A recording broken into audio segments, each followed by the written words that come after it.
Okay, ladies and gentlemen, we are back here on a Monday evening. This is your boy Stevie Ray, and I am the host of the world's most dangerous podcast, as you guys know. Hope you guys had a great weekend. I know I did. But tonight, ladies and gentlemen, we got a special one, y'all. My main man is here. I told you guys I was going to get him.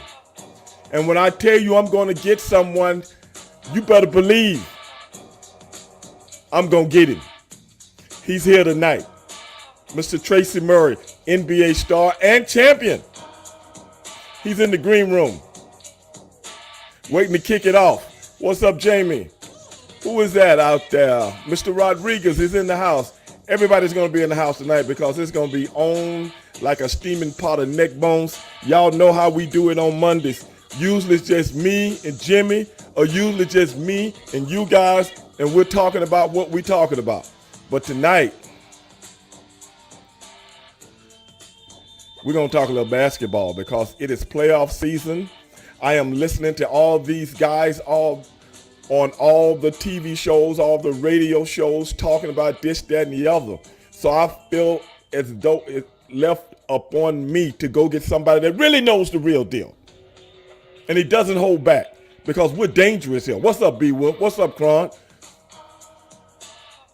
My main man is in the green room. Let's get him out here right now. What's up, Stevie Ray? There he is. What's up, brother?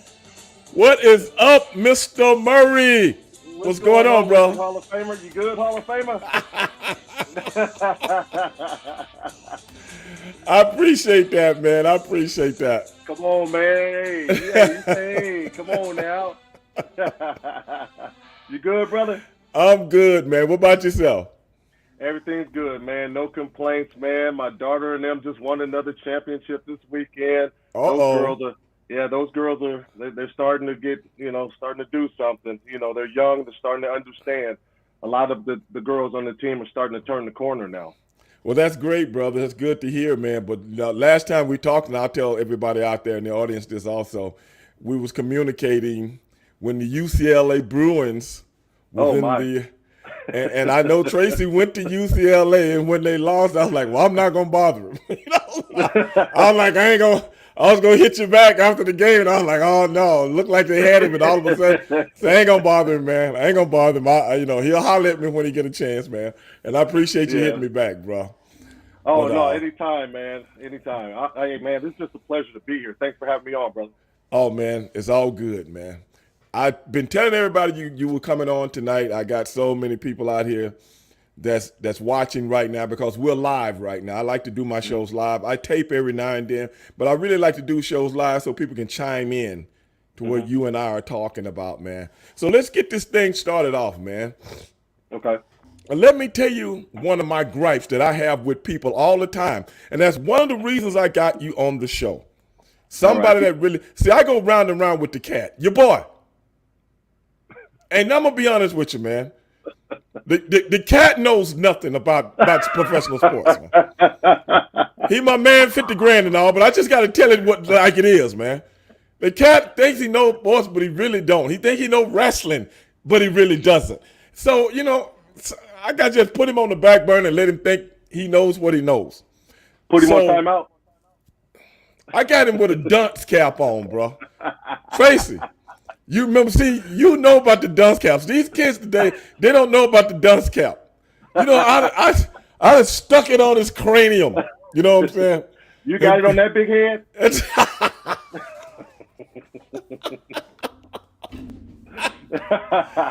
I got a double X. And pushed him in the corner. Let him stay over there. But, man, Tracy, I know you're still in the broadcasting business. Am I not right about that? You're still in the broadcasting business, and I know you know your sports and things of that nature. But I go round and round with people, sometimes on social media, sometimes on my show, sometimes just in the grocery store, about what people think they know about professional sports, man. Do you go through that same thing, man, where you just gotta just go, whatever? Yeah. Do you go through that, man? Yeah. Tell me how you deal with that, dog. I go through it because people don't understand that it's a business first. Right. Right. We all love the sport of Mm-hmm. whatever that professional is, that Mm-hmm. professional sport is.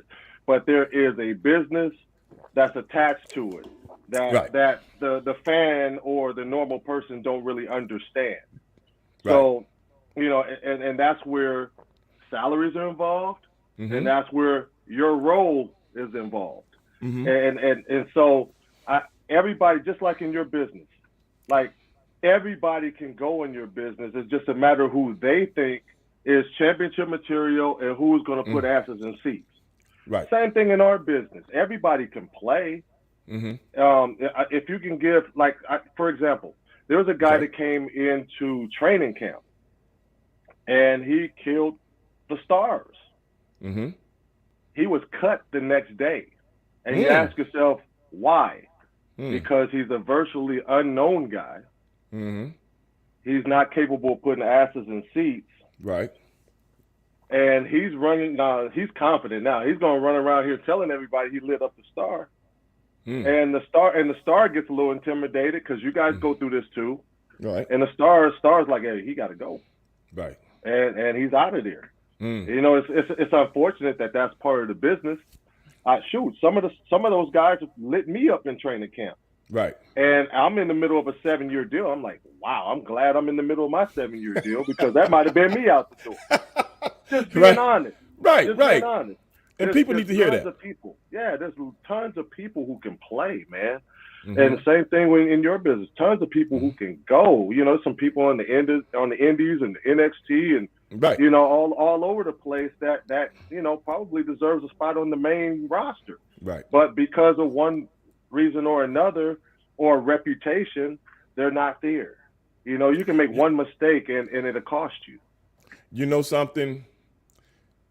I was having a conversation with someone, I don't know how many months ago it was, but I still, just because of what you just said, it just triggered something in my mind. Mm-hmm. Someone is asking me, it might have been on the show, I don't remember. Say, Stevie, who's the best wrestler you ever seen? You know what I told him? What's As that? if I told you who the best wrestler was I ever seen, you wouldn't even know who he was. Mm-hmm. And they didn't understand what I was talking about. Mm-hmm. He never got to that, what you're talking about. He never got, you see what I'm saying? Because of whatever reason, I saw him, but the general public never got to see him like I saw him.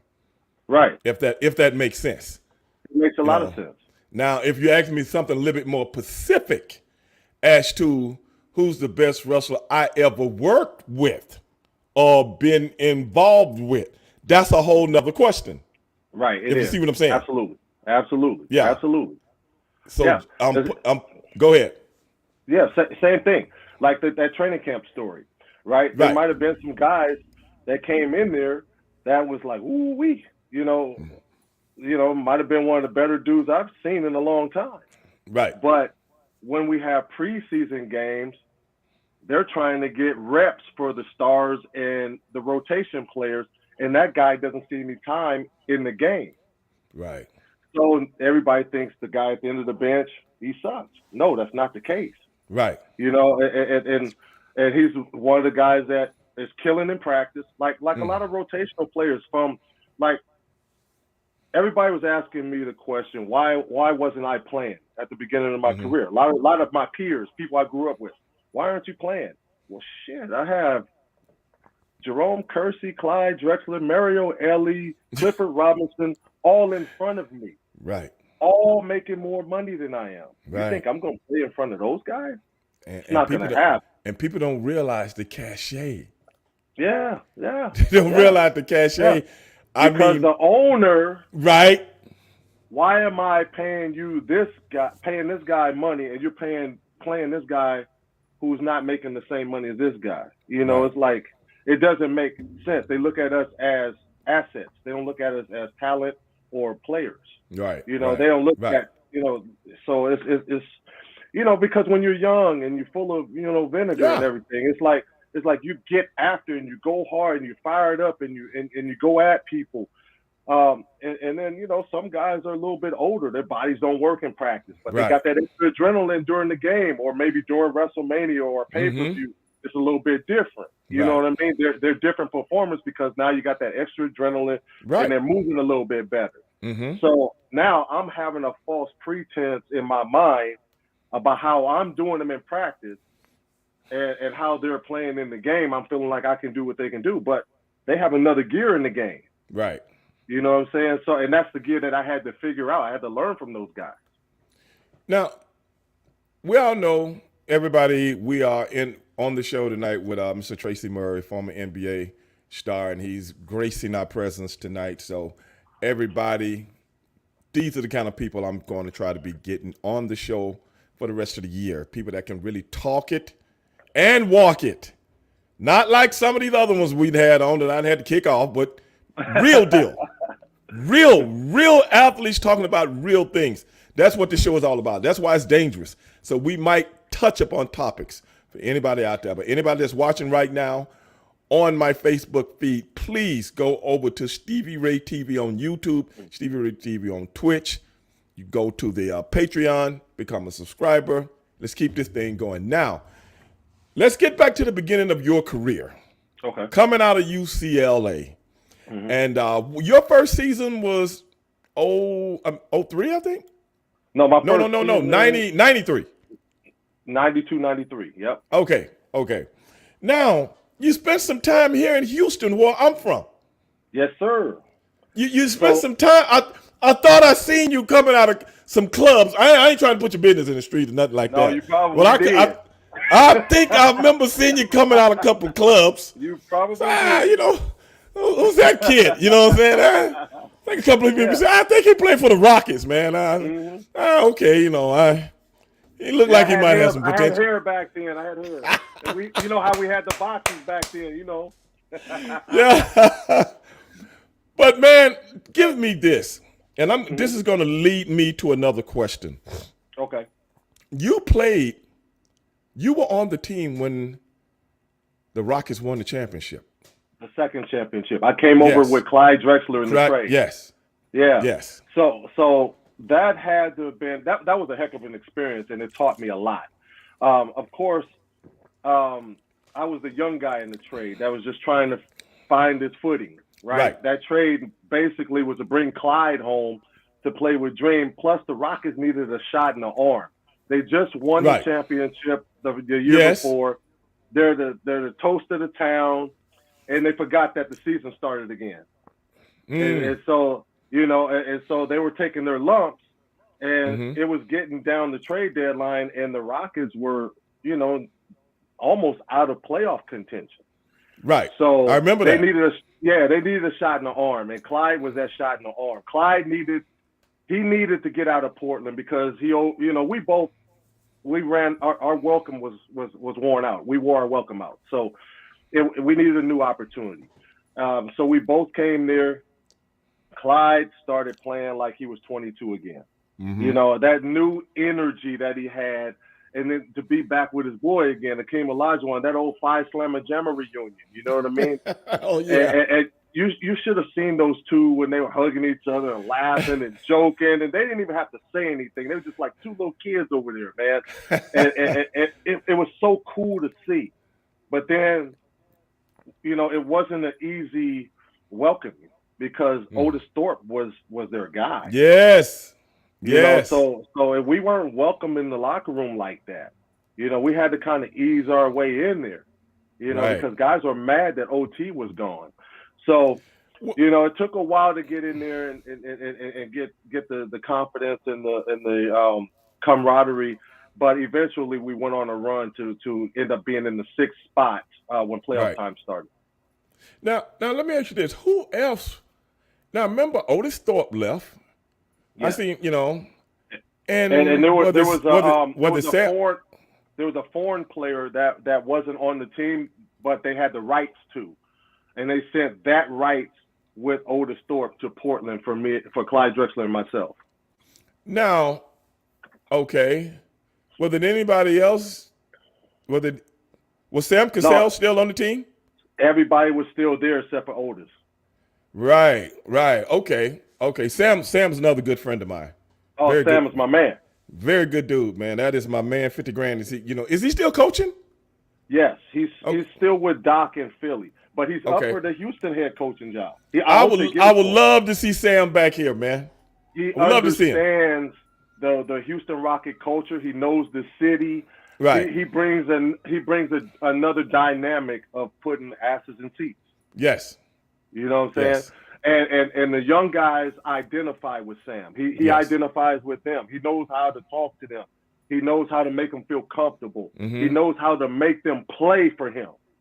Okay. So I think he would be the perfect guy for that job. He's been Well, an I, assistant for too long.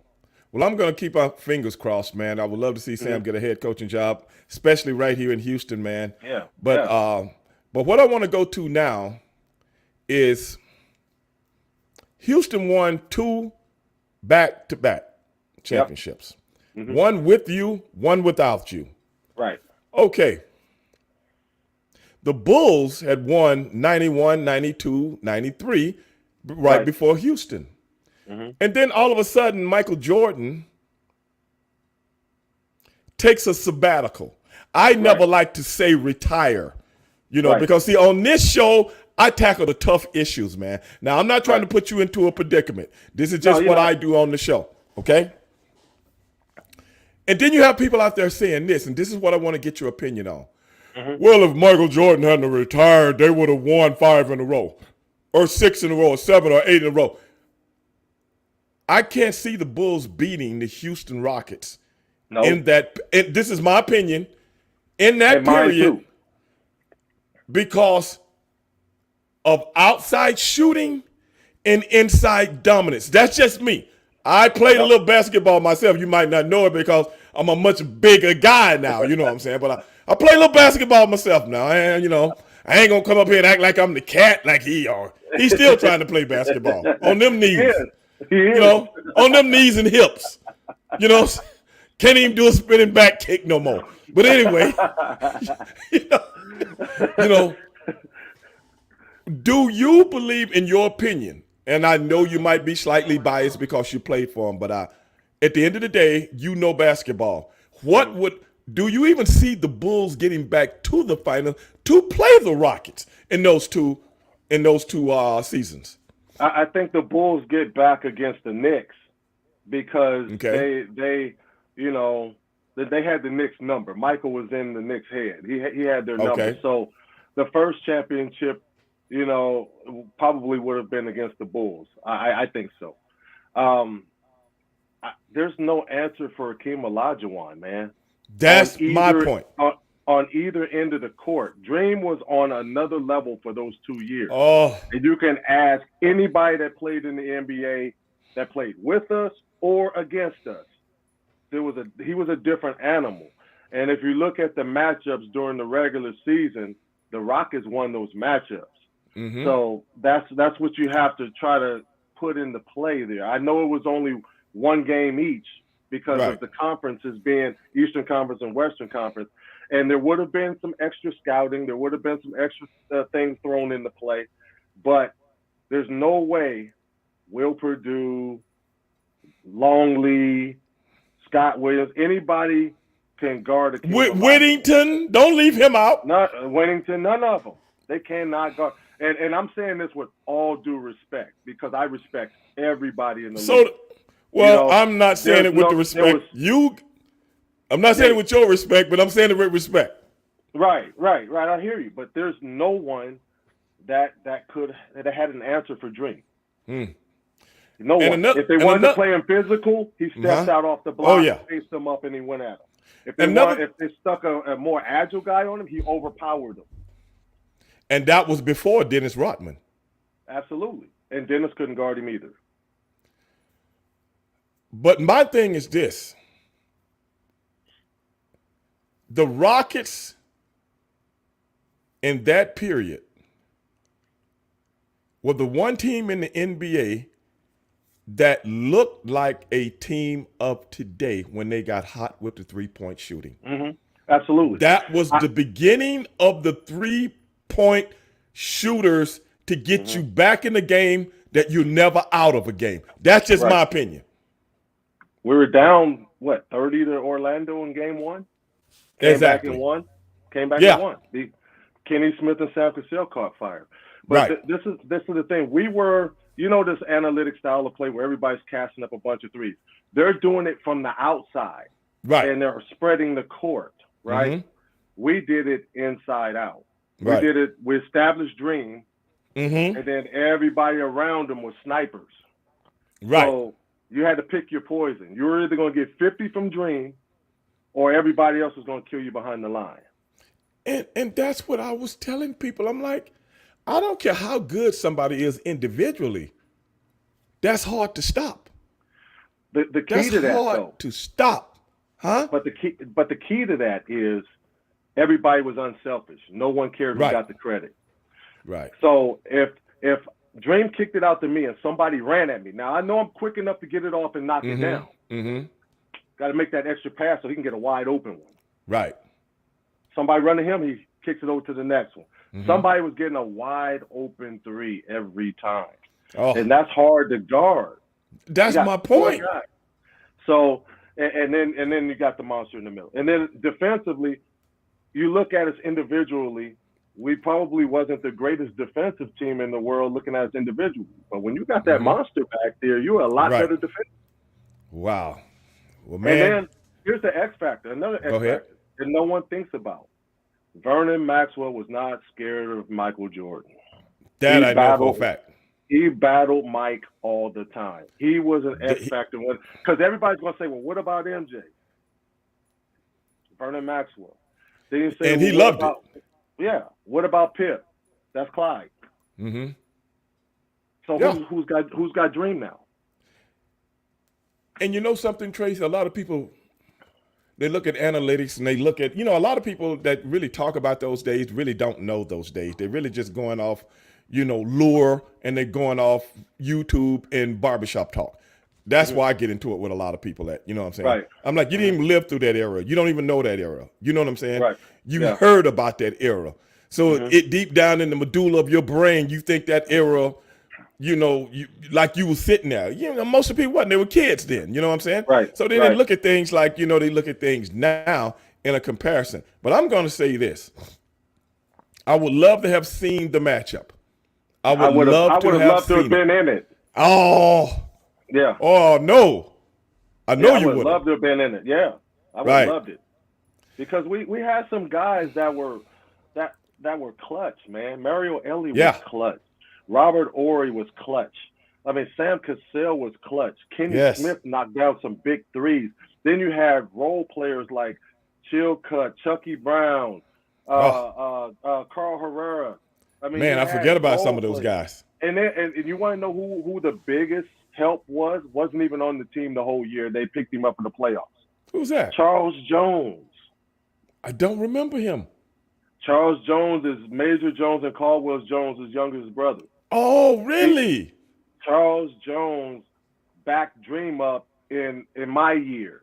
Okay. As a matter of fact, I was on the injured list, and they brought him in because of in case of emergency, break open. You got a great defender, somebody who's physical and that's going to rebound and know his role.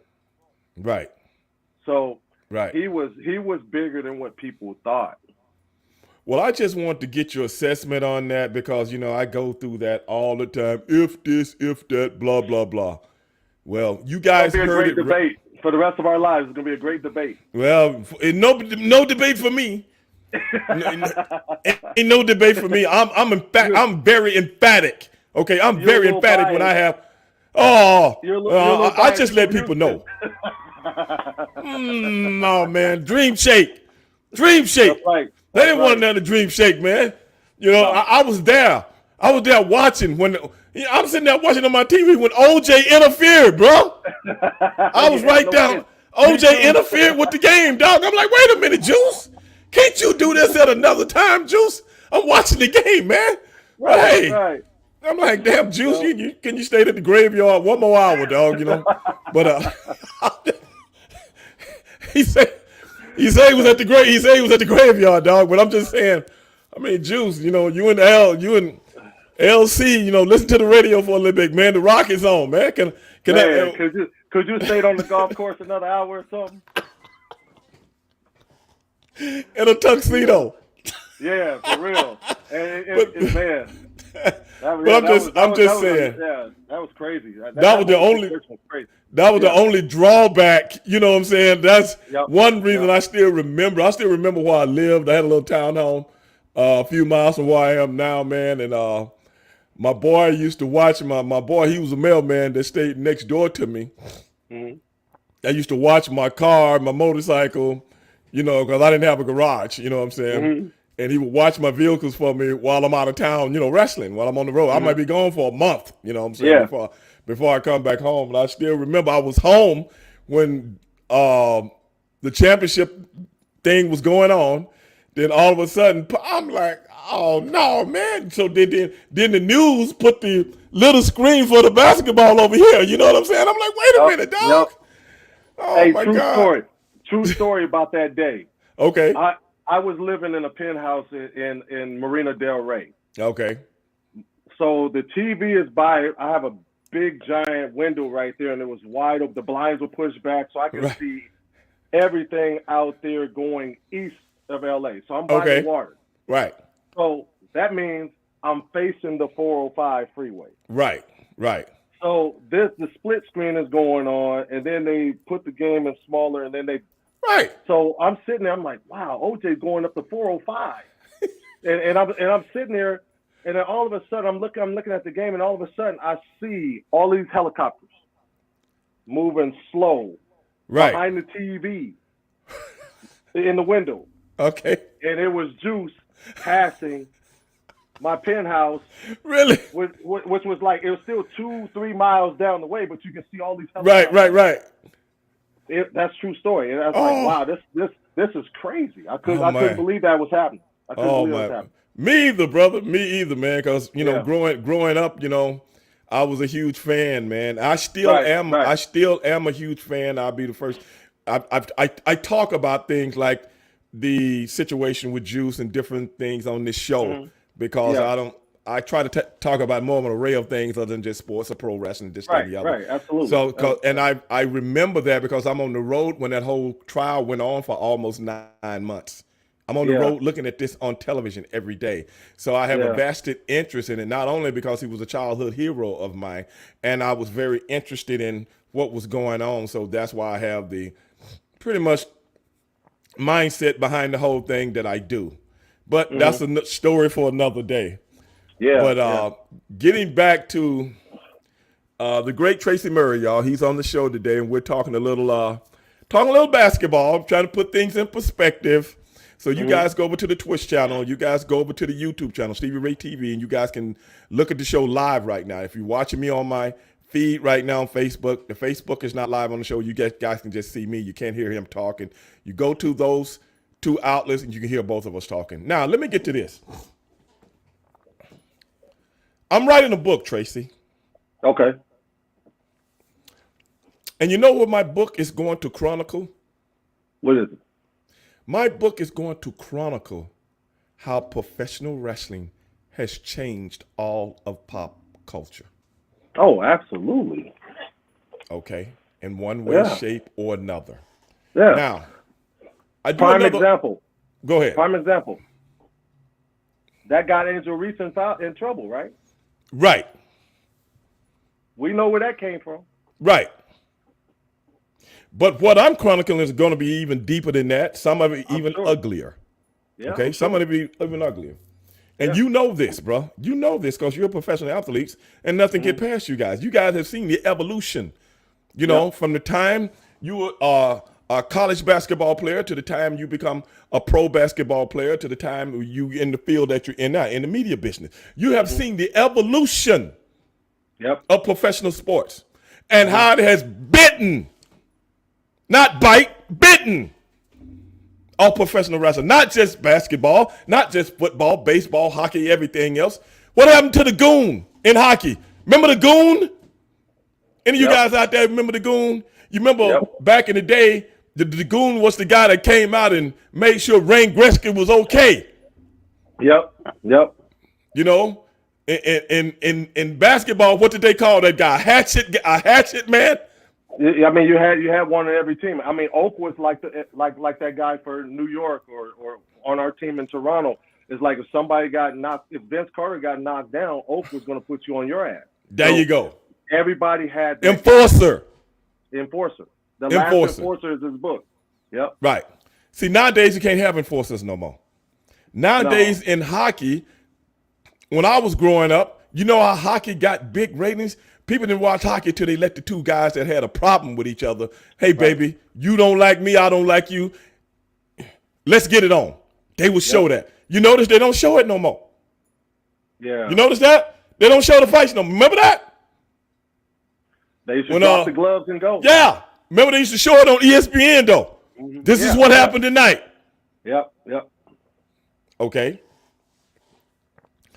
One of my pet peeves, and I'm so glad you're on the show tonight because y'all gonna hear it tonight. Y'all gonna hear it tonight. Y'all think old Ray Dog don't know what he's talking about. You know, how many times I've proven you wrong? How many times I've told you go do your homework and then you figure out what old Ray Dog been talking about for years? How many times? That's why you tune in.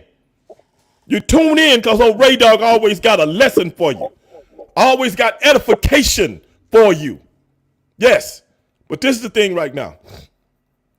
What I've been telling people is, Tracy, I don't know how you feel about it, that this Michael Jordan, LeBron James comparison that's been going on for quite some time.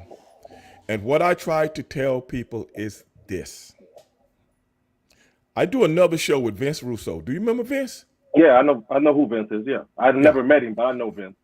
Well, me and Vince do a show called Black and White. Mm-hmm. And you know, we don't talk about wrestling very much. We talk about a little wrestling. What we talk about is the black and white issues in our society and the black and white issues in our cultures that makes our cultures, to keep our cultures separated. Apart, okay? Yeah. Right.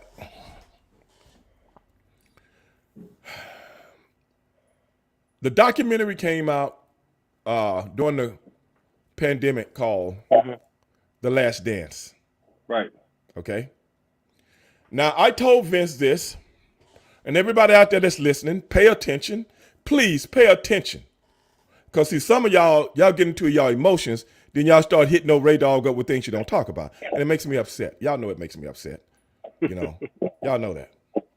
But be that as it may, The Last Dance about Michael Jordan and his Chicago Bulls in his last days.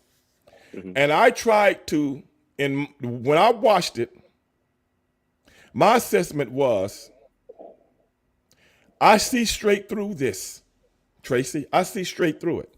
They ain't fooling me because, see, Ray Dog been around a long time. I've been all over the world. Twice.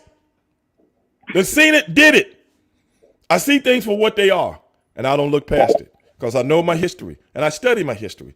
Not only American history, not only European history, not only Middle Eastern history, you know, military history also. At the end of the day, if you listen to the people that are really, really guys that's in the game, the guys that throw their weight around, you know what they say? Everything is done for a reason. It is something behind it. And when I looked at The Last Dance, the first thing I told Vince Russo was, this is another way to keep Michael Jordan and people debating so LeBron James and his generation will never think or change their minds that Michael Jordan is much better than him and the greatest of all time. That was my assessment, okay? Whether it's true or not, that's what I saw. Because people got to realize that shirt that you got on right now, UCLA, but look at the little emblem. Yeah. Look at the little emblem. You have to keep that man relevant because of what it does for that Nike brand. And you have to do it from generation to generation to generation, generation to generation, and all of that with The Last Dance is on top of that. And not only that, Vince told me I didn't know what I was talking about, this, that, and the other, blah, blah, blah, this one. Several months later, Scottie Pippen comes out and say the exact same thing that I said. Now, I don't know if Scottie Pippen pissed off at Michael, this, that, and the other. But he came out and said the same. I don't know. They might have heat. Yeah. I heard something about somebody's kid would date somebody's wife. I don't know. You know what I'm saying? I heard there's some heat there, and there's a lot of messy stuff going on right there. Okay. Okay. But at the end of the day, that's what I saw, because it's like this. They put The Last Dance on at 7, 8 o'clock, depending on what time zone you were in, every Sunday. Mm-hmm. Every Sunday. So everybody, they didn't have anything in sports to talk about at that time because of the pandemic. Mm-hmm. Now you see what I'm saying? We need some. When have you ever heard in the history of mankind, media kind, that somebody on a morning sports show is talking about a damn documentary? When have we ever seen that? We haven't. Ever. So this is my question. Okay. Did they know the pandemic was coming? They had it ready. Oh, we done talked about that too. Yo, Ray Dog talked about that too. Right. Oh, yeah, come on, bro. They had it ready. They had the documentary ready, that's for sure. Not only that, do you know what was going on at the same time in like a 7, 8, 9 week, I can't remember how many weeks, I can't remember how many weeks. It was several weeks though. Several weeks. Just like, and it came on at the exact same time that The Last Dance came on.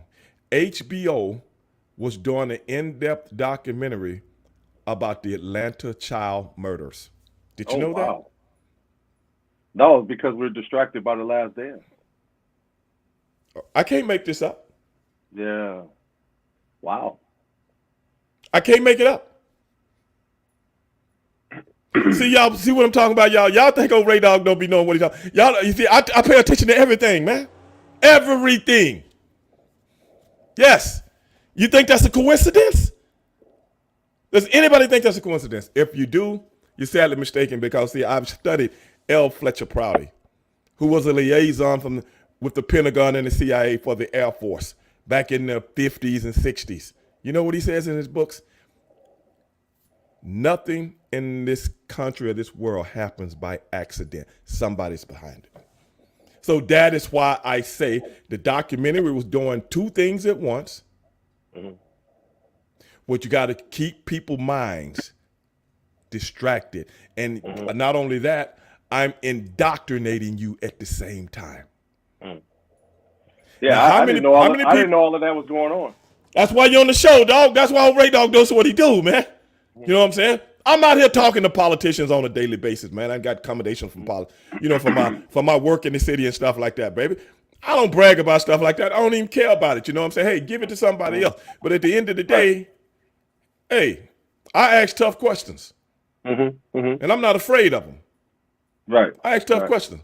My older brother is a political science major. Okay? So I look at things a little bit different than most people. That's all. You know, when you really get into what real politics is really about, it ain't about but two things: power and money. Yep. That's it. That documentary was about money, and big money at that, because I got to keep you buying these shoes. Yeah. I got to keep your little emblem on your shirt right now on everybody else stuff all over the country. Now, if we think somebody creeping up on that who works for us also, I mean, a little money out the window right there. So I got to keep this fresh, even in the next generation that ain't never seen this man play. Now, I want to know, with all that being said, I want to know, how do you feel when it comes to the LeBron James and the Michael Jordan comparison? Because I really don't think it's, you went real deep with it. You know what I mean? You dug a hole to this one. You know, I appreciate that. I was about to just attack it from a basketball angle and be like, you know, because I look at it differently even from a basketball angle. Okay. It's like there are rules that are different from when Mike played and when LeBron played. So it's hard to compare eras, just like they try to compare Mike's 72-10 team to the 73-9 Golden State Warriors team. And who's the greatest and who's the greatest? Who's the greatest, LeBron or Mike? Who's the greatest, Golden State or Chicago? I was going to attack it from a rule point of view. It's hard to compare eras because of rules. Right. It's hard to compare Kareem in college to people because Kareem, they outlawed the dunking. So it's like I was going to attack it from that point, but you went deep in Atlantis with your way about it. You went there with that one. It's something to think about because my eyes were glued to The Last Dance because I wanted to see what he was going to say, right, and the reaction and the fallout from it. But I had no idea what was going on HBO. I had no idea. Nobody did. Right. Not one person that I've asked has said, "Yeah, I knew that was on." Not one, Tracy. Not one. Even Russo. When I told Russo about it, he was like, "What?" Because Russo lived in Atlanta for a while, and he was like, "Really?" And I told him to check it out. And I think it was on the last episode that he checked out, the very last one. 1 week. I think the Last Dance ended a week before the Atlanta child murders. And they went deep. They went very deep. Now, what I would do, I'm just like yourself, I would watch The Last Dance because I'm a sports guy. But I would tape the Atlanta child murders. You see what I'm saying? So as soon as that was off, I would go over and watch. Yes, I would go over and watch this in its entirety.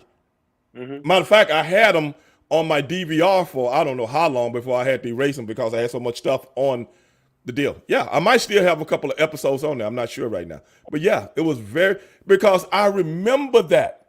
I lived through it when it was going on, at that time. This is late 79 through 81, 82, right in there. Right. It started in 79, and I think it ended in 82, 81, 82, man. Right in there. Man, I was 10, 11 years old when that was going on. Yeah, and it was on television, but we didn't have all the news stuff like we have now. Right. So we was only getting little smidgets of it. And I remember they did a movie about it also. They did a movie about it, the Atlanta child murders. And Wayne Williams was the guy that was accused of killing the kids. And to this day, if you watch that documentary, so many people do not believe what the authorities gave us. That was there on foot, on ground. You know what I'm saying? And how things just didn't add up for them. But be that as it may, I'm not trying to get into that. But I'm just saying how something that important nobody gave a damn about. Right, right. And this HBO? Yeah. Yeah, I mean, real. HBO is like, okay, it is what it is. But my thing was, it's not like we all didn't have HBO because we all did. Right. Yeah. And everybody at home watching TV. You can't go nowhere. Right. Can't go anywhere. Yeah. So my thing is this. That's what I say. What I always tell people, Tracy, and like I said, I don't know if you agree with me or if you don't. When I compare LeBron James to Michael Jordan or vice versa, what I always tell people, me being a sports guy, and I've always been a sports guy, an athlete, whatever, whether it's at a high level, low level, this, that, and the other, I've always liked pushing myself, okay? This notion that people been inundated to believe is that it's LeBron James has to accomplish and do every single solitary thing that Michael Jordan did to be better. And what I always tell people is this: it's more than one way to be great, because greatness evolves. The game evolves. People evolve. Can you imagine a Giannis playing in the 80s, 7 foot, with shoulders like Hercules Hernandez, and can get this ball and maneuver with it like a man 6 foot tall? Right. There was no one mobile like that back then. It's no human beings. That is the evolution of man. Right. Right.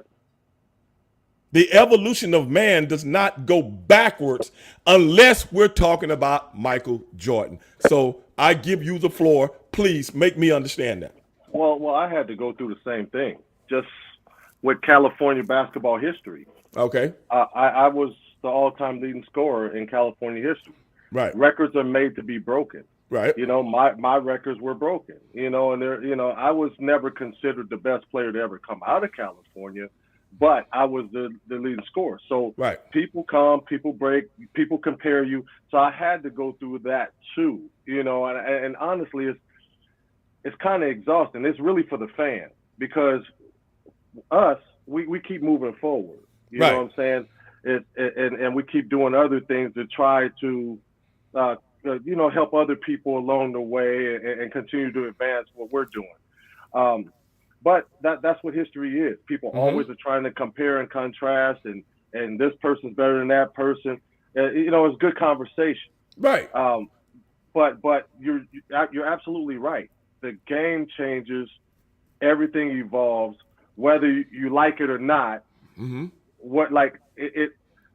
I think I was ahead of my time. Like in this era, I will be, $100 million guy because I can shoot the basketball. I thought you was that anyway.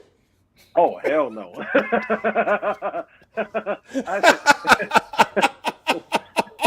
I ain't even scratched the surface of the worst contract in today's era.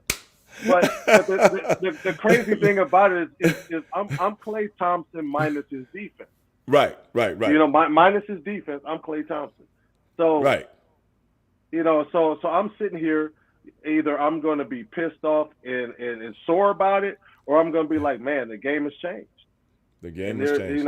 And it has. There's no one backing down. Everybody's facing up. Mm-hmm. Right. Right. The game is positionless now. You know something? Everybody can move. You know something? I went back the other night and I was watching,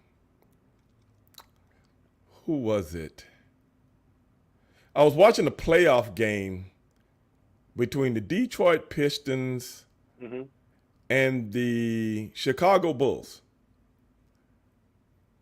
And I'm watching this game, bro. I'm looking up on YouTube, right? And I'm sitting there watching it just like it was being played today. You know what I was saying? Lord have mercy, Jesus Christ. Physical, wasn't it? Really physical. I mean, it looked like a rugby scrum. You ever seen the rugby scrum? You know what I'm saying? Yeah. Am I saying that right, Calcutta? Calcutta, that's my boy. That's my go-to guy. I know what you're talking about, though. I'm like, everybody under the goal, just boom, boom, boom, boom. Everybody getting into a squabble. You know what I'm saying? Right. And I'm like, is anybody gonna score? I mean, you got a 2 points here, 2 points there, blah blah. I'm like, that's why the score was 85 to 87. To 87. Right. Exactly. And then I just seen and David Stern was like, nah, we gotta get the scoring back up. I just seen the Lakers. Was it the Lakers or somebody hit 37 points in one quarter? Quarter, yeah. The other day. Yep. A quarter. And I'm like, the score at the end is 8. I'm like, bruh, why would somebody, this is another one of my pet peeves now. I just want to see what you say. See, I go through this all the time, man, arguing with people about sports and stuff, because I see things from a more of an analytical way, not from the barbershop way. You know what I'm saying? I have these same conversations with the cat about professional wrestling. So, and some of the fans also. What I'm saying is this. Different does not necessarily mean better. Right. Different does not. So when you see the physicality, a person that played football, a person that's been an avid weightlifter, a person that was a professional wrestler. What I'm trying to tell people is this from all my years of playing different sports and even basketball and baseball as a young kid. And I want to see if you agree. It takes more discipline for me to not touch Tracy Murray than it does to touch Tracy Murray.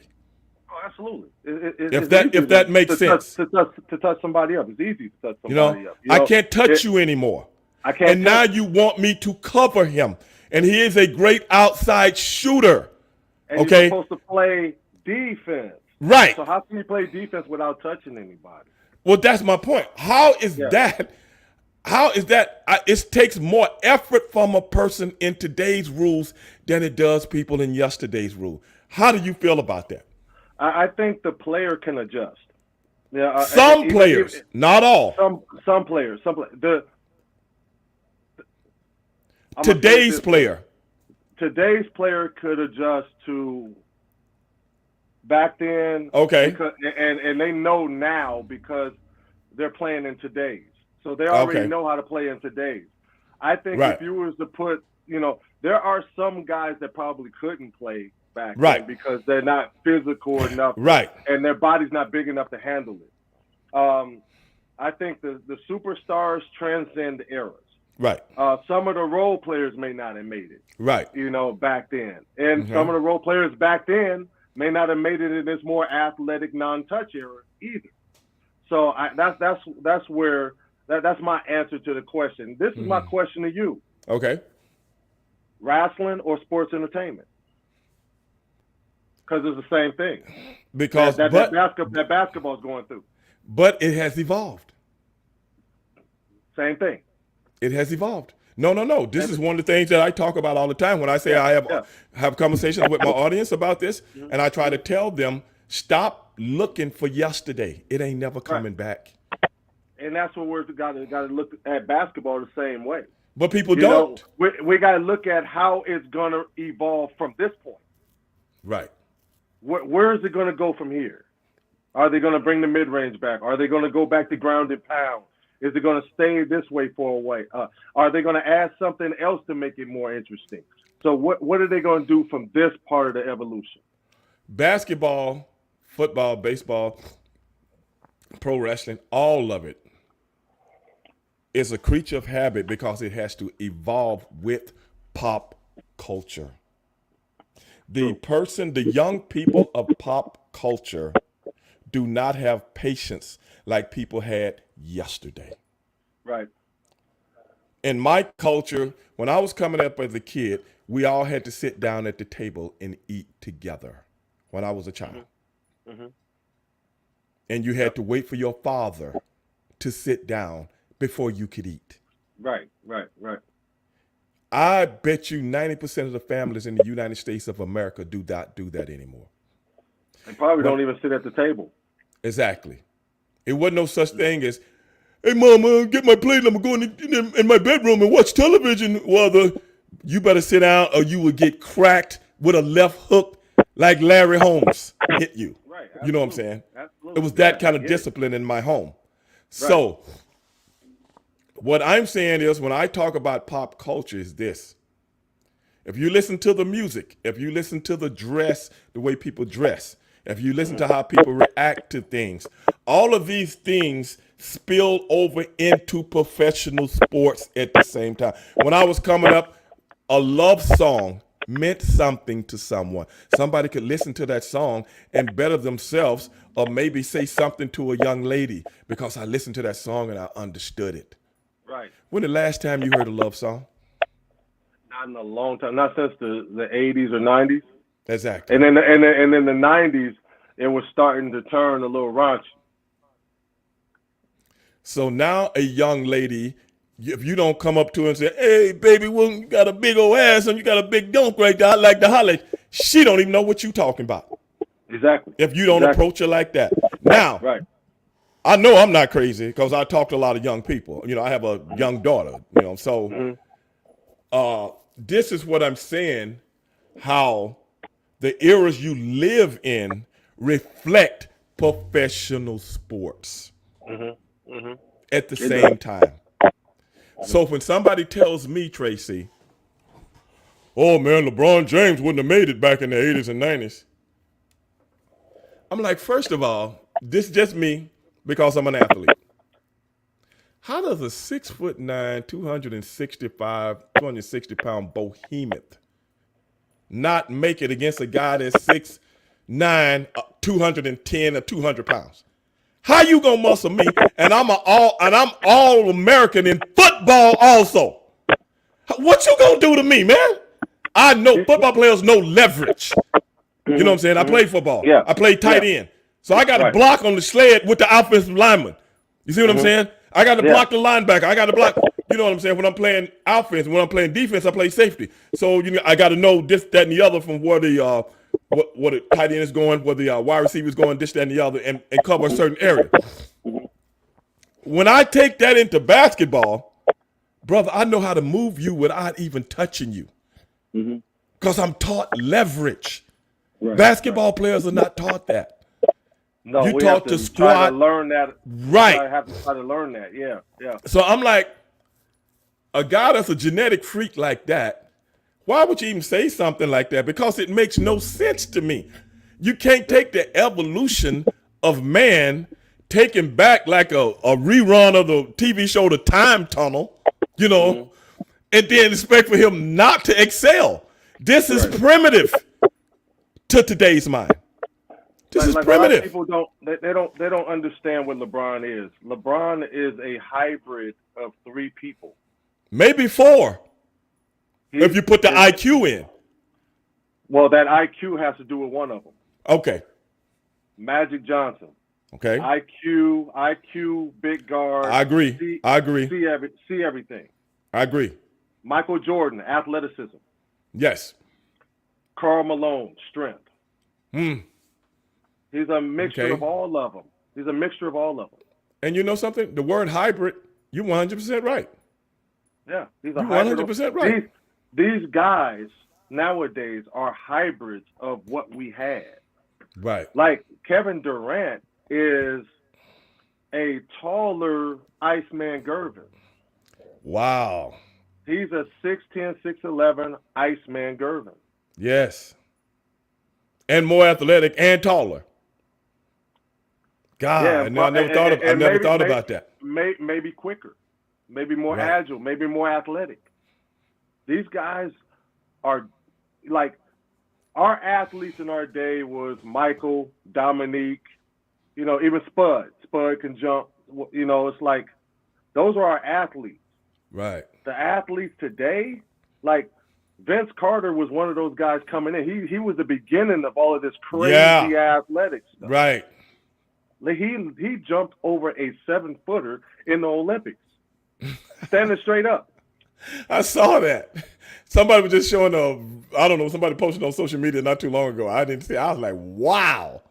What? Have you seen online the type of dunks that these guys are doing nowadays? Yes. Our guys couldn't do those dunks, and it Let me ask wasn't you. because I think it's athleticism, it's creativity, it's the way they train. They might be leaner, they may not be more mass. They're like jackrabbits, man. They jump all over the place. But this is the thing. This is what I say about the human body. Not only does the human body evolve, the human mind evolves. Right.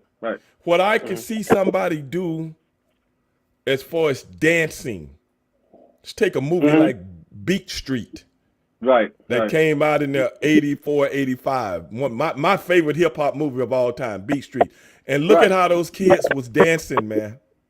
Yeah. Now you do the same movie like that today. Those guys would look like the guys on B Street don't even know how to dance. Exactly. Because I've seen some videos of some of these dudes. Yeah. And it's ridiculous how they dance. The human mind can think of 50,000 different things as far as making its body do so many things and do it. It is no limit to what the human mind can think and what it can make its body do. It is no limit for people to think that things are going to all of a sudden hit the brakes, turn around, and go the other way. Well, that's just like bringing back the Rifleman TV show with Chuck Connors. I just like and think somebody gonna watch it. Right. No, bro. No, they ain't gonna do it. Nothing goes backwards. Everything goes forward. And instead of people appreciating what they see now, I look at wrestling, man. You brought up wrestling. I'll put it like this. I can look at what we did back in our day. and I can appreciate it. And I can look at the guys that came before me, and I can appreciate it. But when I look at the guys that do what they do today, I have to appreciate it, but in a different way. Different way, exactly. Because they're in a league of their own. Mhm. And I respect that. They're in a Then, league of their own. and then we have to look at it the same way. Okay, how are they going to evolve from here? Because they're doing some crazy stuff. Right. Some of They the will. We'll probably have more injuries that we're seeing. Yeah. Right. We'll probably have more concussions. Mhm. Okay. And we might have to have a union. Mhm. Because professional wrestling has evolved into that status of Right. entertainment now. Mhm.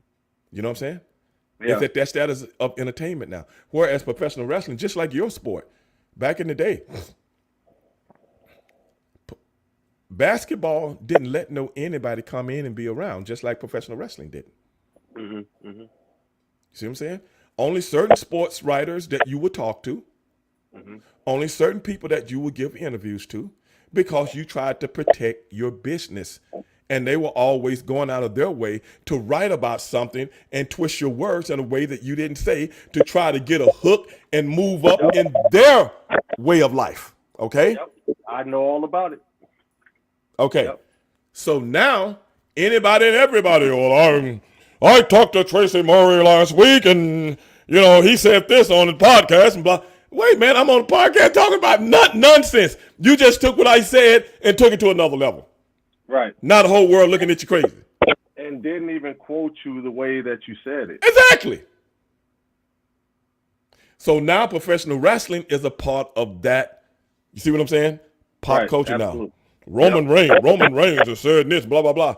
It was none of that in our day. You remember John Stossel? When he went back in the dressing room in the WWE back in the 80s? Yeah. Yeah. And said right in Dr. D. David Schultz's face, I think this is fake. Right. Remember what happened to him? Exactly. Yep. That happened to a lot of people that people don't know about. Right.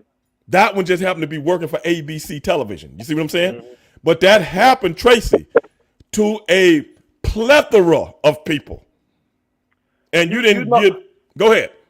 You know how I am, man. I've been with the boys in the back for a while, for years now. I know. Right. But even now, even every time I come in the back, I tiptoe back there, bro, because I know how you guys are. Right. But see, you like a made man. You was cool. You see what I'm saying? But see, I approach you guys with respect. I know that. Love and respect. I know that. And you did. And you did. I respect what y'all do, man. I respect it. You know what I mean? I'm a fan of what y'all do. Right. Some people come back there and they're full of themselves and don't humble themselves that they're in you guys' area. Right. Right? We're backstage now. We're in the back. We're behind the curtain. Mm-hmm. We can't be acting like we're the shit in your area behind your curtain. Right. Some people don't know how to get over themselves. You know what I'm saying? You 100%. In other people's area. You 100% right about that. But I'm gonna be honest with you. The guys that did sports at a high level, like yourself, we never had to worry about those guys. It was always a guy maybe from the music industry or maybe from the acting industry or stuff like that. The athletes always were like, I don't know how you guys do this, bro. I remember I'm in Green Bay. We was doing a house show in Green Bay on a Saturday night, and the Packers, and we did it right. The building work there was right next door to where the Packers played. Where the Green Bay Packers played. And when we got to the building, it's a house show, so it's not television and all that stuff. They're going through their walkthrough. The Green Bay Packers are going through their walkthrough, which is the game is the next day, that's Sunday. So they're finishing up, and we in their dressing room, you know what I'm saying, their building and we just happened to be coming in at the same time they was finishing up. And I'll never forget this, man. And I didn't really realize at that time how people were watching Harlem Heat. Because I'm a person, I go to work. You know what I'm saying? I'm so focused in what I'm doing, I'm not thinking about the outside world, how this is affecting people. So I remember Reggie White pulled me to the side, and I was like, all the Packers, they finishing up, because I knew some of them, like Santana Dawson, this, that, and that. And he pulled me to the side. He said, "Hey, man, I just want to tell you something." You know how he talked with that kind of raspy voice? "Hey, man, I just want to tell you something, man. Whenever we finish with our walkthrough, man, on Saturdays, man, me and some of the boys, man, we got to go watch you guys, Harlem Heat, man. I just appreciate what you guys are doing, man. Keep up the good work." And I'm saying to myself, damn, Reggie White watching me?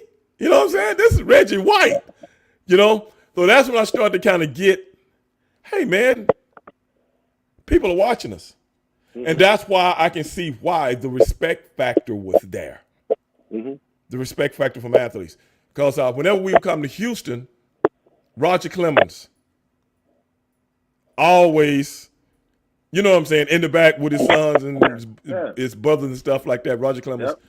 And we just sit there and shoot the shit, because they knew my brother was from Houston. You know what I'm saying? Right, absolutely. So we just sit there and shoot the shit. I mean, just super cool people, man. But that's what I'm saying. The high-end guys, like yourself, you know what I'm saying? Not the guys trying to make it, but the high-end guys always had big respect for what we did, and I always appreciated that, man. Always. Because we got similar situations. You know what I mean? The locker room area, the family room, that's backstage. Right. You know what I'm saying? And people got to act accordingly back there. And the people we have problems with back there are people that are in the entertainment industry or music people. Right. It's the same thing. It's like I've never had, I've never heard of anybody in the NBA having problems with any, professional wrestlers back in the back. Right. Never at all. No, man. First of all, the guys here in town, I used to see them everywhere. Right. So we used to always kick it, you know what I'm saying? Like me, Sam could say, "Oh man, so many of the ex-Rockets, man, I used to see them everywhere," So it was. I wasn't there long enough, man. I wish I was. I didn't want to leave Houston, man. As a matter of fact, I was forced to leave because I was a free agent. Right. And I wasn't a Rocket anymore after June, but I was still there getting that championship appearance money. And I was like, wait a minute. I better get to work because I don't have a job. So that's when I flew back home and started getting after it again. Right. But Houston was fun, man. I wasn't there long enough. I was there. Marcus Robertson, who was with the Oilers before they moved to Tennessee. Right. I grew up with Marcus Robertson. Oh, really? Grew up in Pasadena, California. We both grew up together. We went to Elliott Junior High School together and everything. So I was there at the same time with him. So I would do parties. I would go to parties with the Oilers sometime, and I'll be over here with the Rockets. Right.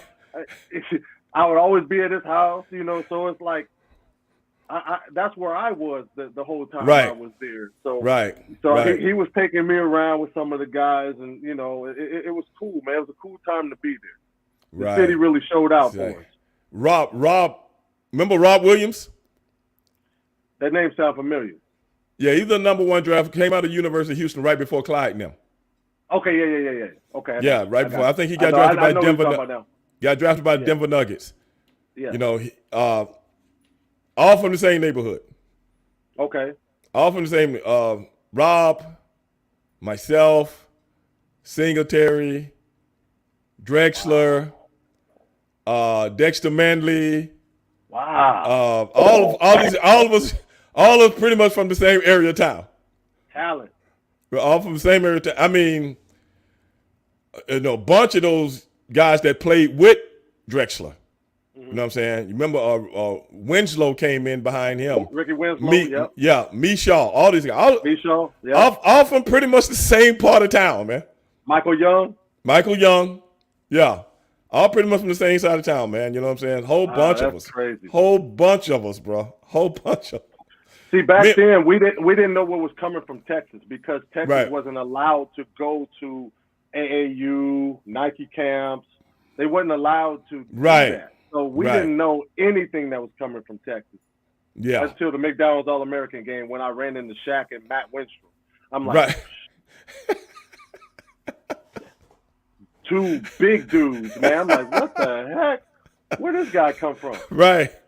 You know, and that was Shaquille O'Neal. I was like, oh, that's the dude that was hanging on the rim on ESPN. I see why he was hanging on the rim now. That's something, ain't he's it? 7'1", 299 in high school. I'm like, what the hell? That should be out. He should have been out. He should have been outlawed, man. I mean, yeah. Talk about an advantage. And Well, that was before lifting the weight. Exactly. Which sometimes can be a detriment to people. What people don't realize is you got to work out for your sport. Right. Not work out just to be working out, because your body can turn into something that you don't understand and don't see. That's one thing I can give to a LeBron James. He has gotten bigger, but your body always going to grow with time.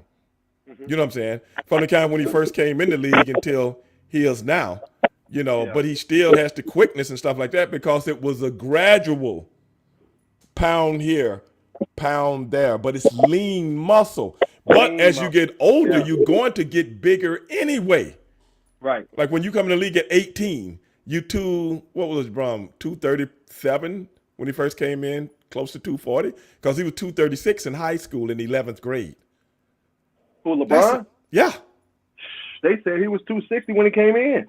He might have been. I'm saying in 11th grade, he was the number one recruit in football in the state of Ohio. Yep. It ran 4.6, 237 pounds. That was at 17 years old. And I'm like, man. Yeah, that's what I'm saying. I mean, okay, that means this guy, when you number one in the state, it ain't like Ohio got some clowns playing football in that state. Right. Okay? Right. That's the Midwest, bro. Yeah. Ohio, Michigan, all these, you know what I'm saying? Football players. Big everywhere. Yes. So I'm like, for you to be the number one receiver coming out of that state, bro, I'm like, that's a different kind of animal, bro. Different kind of animal. Yeah. But I want to ask you this, bro. I just had to give you a few excerpts. Just had to give you a few that I have to go through. With people. They think Ray Dog don't know what he's talking about, man. But I just put things in an analytical order and just make people think about things in a different kind of way. I'm not agreeing. You hit them deeper. You hit them deeper than just on the surface.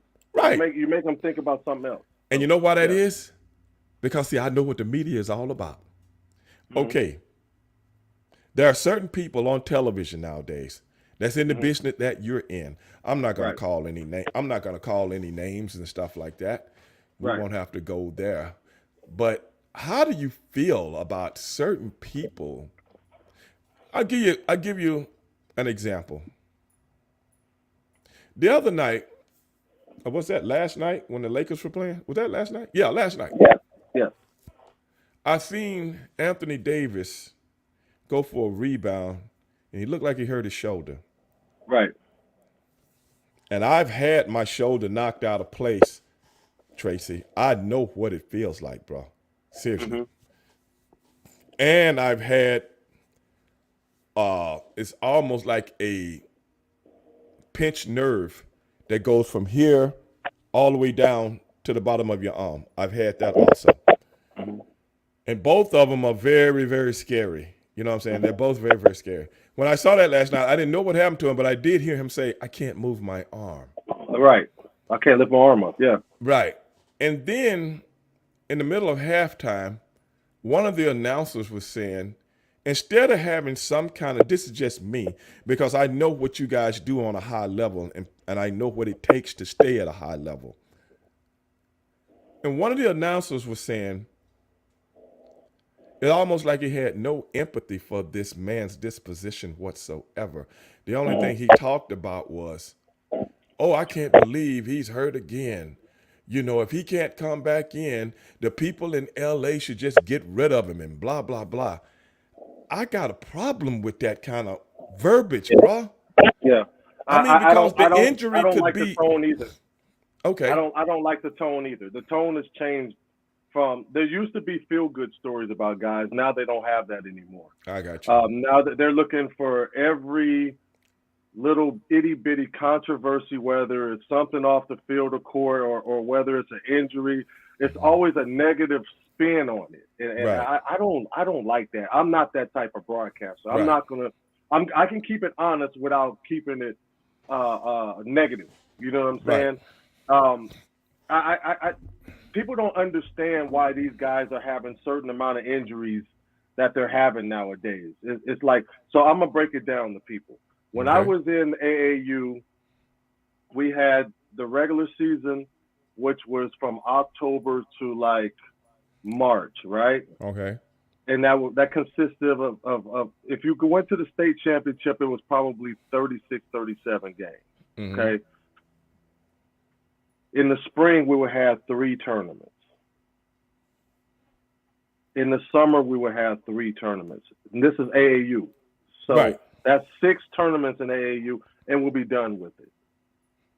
Maybe an All-American camp or something like that.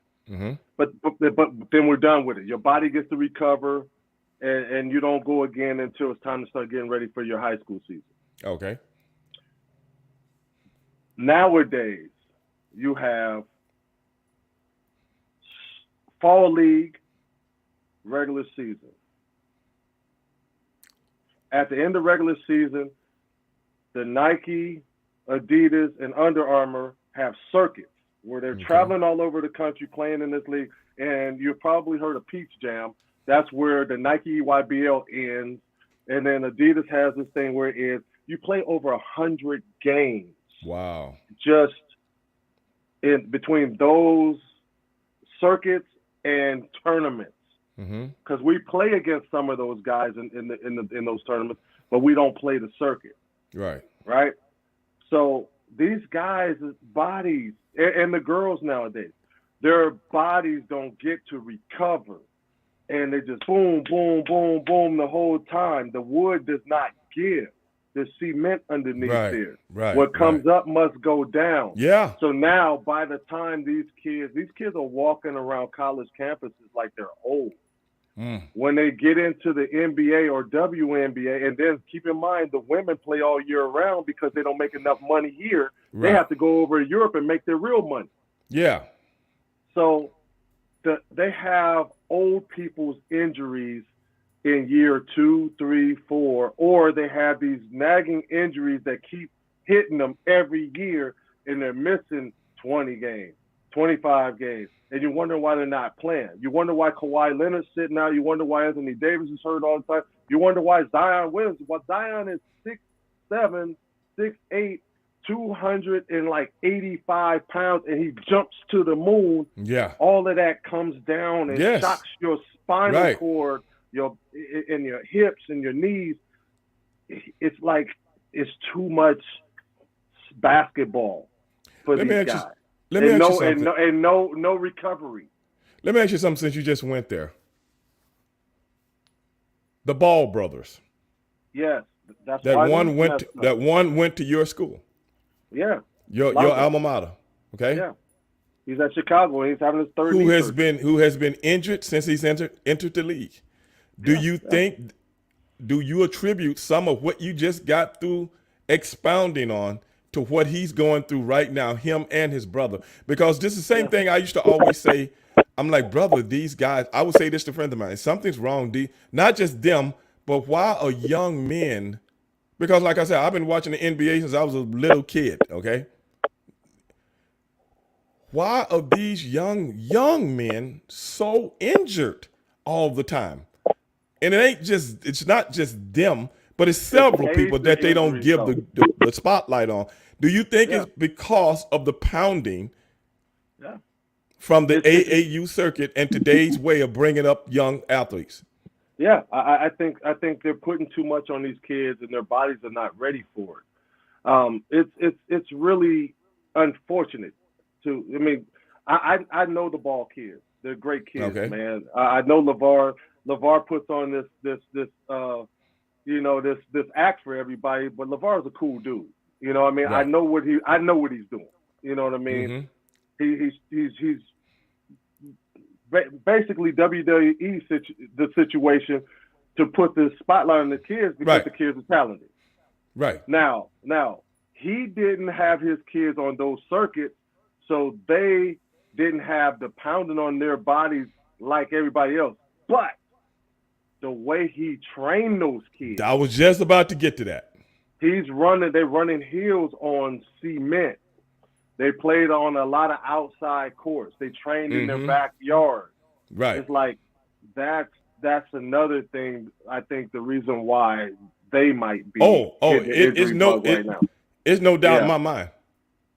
Yeah. There's no doubt in my mind, brother. I've seen it so many times from guys being that way with their little sons. You know what I'm saying? Over the years, I've seen this. Yeah, you got to realize. I mean, something. those kids work hard, bro. Yeah. They work hard. But this is the thing with them. It wasn't forced.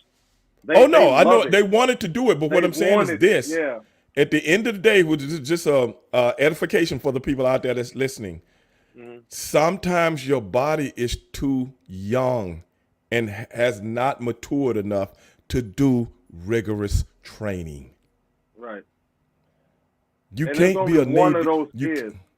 There's only one of those kids' bodies that's built to where it might be able to take it. Right. LaMelo is thin. Lonzo is thin. LiAngelo was a little bit stronger. Right. But this is the thing, though.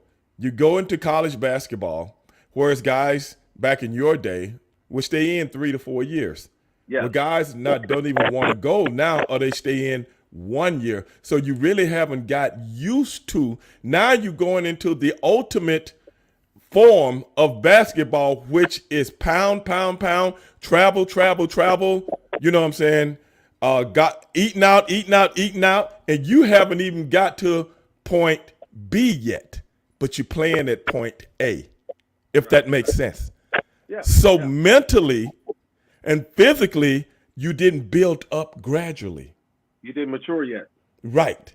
So the human body will rebel. I've been working out and lift with weights since I was 15 years old, but I didn't really get serious till I was about 20, 21, something like that. You know, that's when I really got serious. But when I was just 15, 16, 17, I lift a little, but not, you know what I'm saying, not crazy. Yeah. But then once I got old enough, I got crazy. And I would read the bodybuilding magazines back then, the old bodybuilding magazines. Right. And it talked about all of that in these magazines. This was years ago, bro. It talked about this is the 70s. It talked about all of that stuff, man. How you shouldn't start because your body will rebel. Right. Eventually, it will rebel. That's why so many guys that were training with weights at an early age, they start getting injured, and people go, damn, you got all the muscles. Why you injured all the time? Because your human body can only take so much. Right. Man, you seen guys that were naturally muscular, you go, wow, man, that's strong dude. One how you got like that. We just got good genetics. Right. Sometimes we don't know how good our genetics are and how strong they are, because you might have a strong dad, but your mother's genetics might be weak, and vice versa. Right. And get pushed into these different kind of situations, and boom, next thing you got is, man, why am I pulling something all the time? Or why am I doing this? Because you never let your body mature on its own. Yep. You never did. I didn't lift weights through high school. Our high school coach wanted us to lift, but I just kind of walked around the weight room and got out of there. When I got to UCLA, my freshman year, I kind of walked around, looked like I was doing something, and got out of there.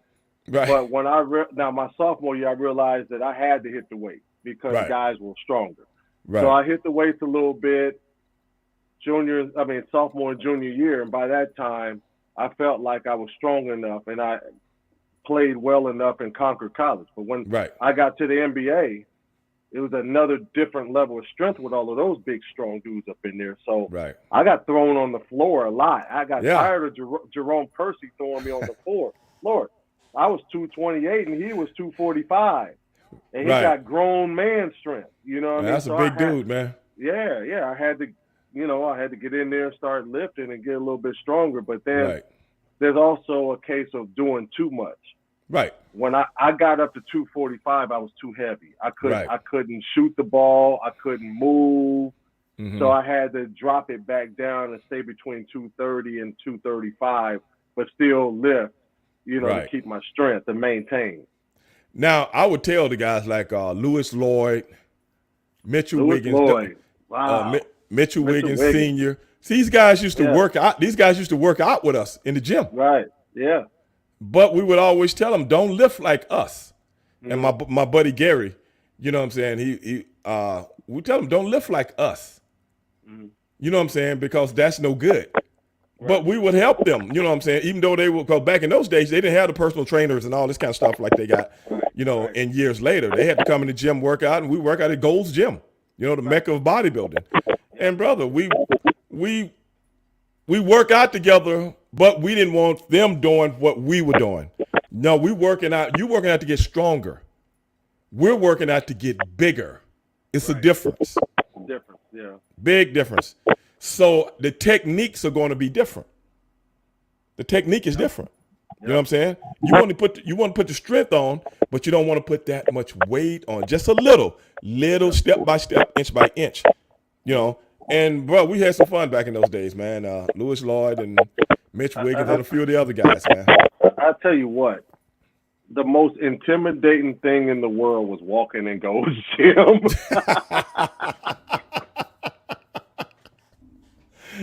Man, all you guys up in there like this, I'm like, man, what am I doing in here? You're here to get stronger, man. Don't try to become a bodybuilder. Right. You look at the Tom Brady's of the world and how he worked out for years. Right. You know what I'm saying? Right. And keeping the muscles elongated and things like that, and keeping them loose, keeping them stretched, stuff like that. That's what you need when you're getting older. The last thing you need to be is trying to get bigger, because you're already slowing down. Right. You want to try to keep a good pace. Yep. So train for that. Well, the trainers got it these days, but back in them days, man, probably had a little different from you. Yeah. Huh? Back in the day, they didn't understand that. Today's trainer, they understand it. Right. And that's what's good, man. Well, we got to talk about this, man. Yeah. Playoffs going on. Yep. Tell me who you see. I need to know who you see in the East. I need to know who you see in the West. I just need to know. I think with Milwaukee being a little banged up, I'm seeing Boston in the East. Okay. They just have been playing well all year, and I see them coming out of the East. The West, the Lakers look good last game. The Clippers are always a major threat. When Paul George come back, right? That's an intriguing looking team. They can come out of the West, but you gotta. I mean, it's just unfortunate that them and Phoenix are matched up in the first round, because I would say, it would be between Phoenix and Clippers, but here they are first round against each other. So it's gonna be it's a tricky series. I'm listening to some of the shows this morning, and I'm listening to some of the sports guys talk about Phoenix's head coach. Why Durant only shot the ball one time in the fourth quarter, going into the fourth quarter, and this, that, and the other. And you can't do that, this, that. This is my question, bro. Mm-hmm. When did the people that talk about sports become the aficionados in sports? When did that happen? Somebody help me with this. When did they become experts and they haven't picked up a basketball? That's what I want to know. Well, I'm asking you, dog. This is your field. You know a lot of these guys.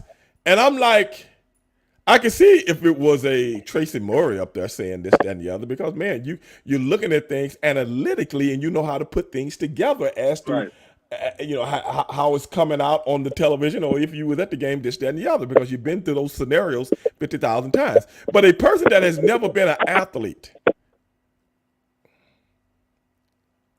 like I said, I don't want to call no names because you're on the show today. But if you wasn't on the show today, the dog, they already know how I get on them. They already know how I get on them. Right, but I feel you on that, because it's like me trying to be an analyst in the WWE. Right. I've never taken a bump. I've never hit the ropes. I've never come off no top rope. Right. I haven't done not one clothesline. Right. Right. So how even though I feel like I watch it enough to understand storylines, Right. what people are doing, I can even pretty much. I watched it so long now. I can pretty much predict where they're going with the story. Right. So, but it doesn't make me an analyst because I haven't done it. Right. I have no credibility. Right. If I was a fan, I would listen to what the guys that play, what they are saying about what's going on out there. And if there is a coach on the panel that's talking X's and O's, strategies and stuff like that, I'll listen to him as far as coaching and stuff like that. And if he even played in the league, I would listen to him even more. But these people that get on there and they act like experts and they never picked up a basketball in their life, or maybe they probably ended it in high school. Right. You know, that's not enough to talk about that. No. Level. You know what I mean? So it's hard. It's getting harder and harder to listen to these people. And I'm listening to, well, I'll just bring this up, Skip Bayless. Right. So many people got a problem with this dude, but I think he uses that to get notoriety. I think that's his shtick. I think everybody in his situation are using it as a way to a stepping stone. Yeah. So and the vast majority of people are buying into it. They're right. Oh yeah. Yeah. That's that's what the book is about. Now you see what I'm talking about. Right. You remember back in the day when people, did coverage of sports, there was no sports debating and all this kind of stuff, where you're just creating things to talk about. See, the sports debating stuff is the stuff that it drives the athlete crazy, because it's like, wait a minute, how are you going to debate or talk about my situation and you've never even been in our locker room as one of us? Right. You know what I mean? It's like, hold on, pump your brakes. Now, if they want to be the guy conducting the interview or a moderator on a panel or something like that, all respect. You went to school for that. Right. Nothing but respect. That's your lane. But when you start crossing over into the analyst and the color commentating point of view, and you're speaking from experience in which you don't have, then that's when it's a problem. And I think that's why it's so many people getting an adverse look at professional sports. And that's why I started with talking about some of the things that we talked about earlier in the show, because people have opinions about things that they never witnessed. Right. You know what I'm saying? You've never witnessed a man, like we going back to the Jordan LeBron debate. If you 30 years old and under, well, almost 40 years old and under, then you don't know nothing about it. Right. You really don't. Because at the end of the day, if you saw Jordan play, you saw the very tip end of his career. Right. The very end. So you didn't see the 80s back in 84. 85, 86, 87, 88, 89. You didn't see that. You can just go, all of that is highlights. And people like Jordan and Bird and Magic and Kareem, all those guys back in the day, they were not critiqued on a daily basis. No, they weren't. You see what I'm saying? So that's giving the fan, that's make the fan of the day to write, giving him a so-called thinking he has the right to do and say some of the things in a disrespectful manner that they do today. It's all because of what they came up seeing. So your lack of respect, that is why you see basketball players, football players, baseball players getting into it with fans. Right. Because like that didn't happen back in the day. What? It didn't happen back in the day because of the fact that there was respect there. Exactly. Now it's happening on a normal basis. That's my point. Now, a lot of people don't remember this. I did see some Boston fans jump on Richie Powers, 1976. You guys probably too young to understand it. And the people in Boston thought they had won the game, but they hadn't. And the guy jumped on Richie Powers. I still remember it. And Richie whooped his ass. Man, you better back up off me, dog. I got to do my J. That's how referees responded back in them days. It wasn't but 2 refs, not 3, and no females. Oh man, females have been working back then. But what I'm saying is the Boston fans, they didn't get mad at the team. There was Boston against Phoenix Suns. Mm-hmm. You might be too young to remember this. There was Boston against the Phoenix Suns.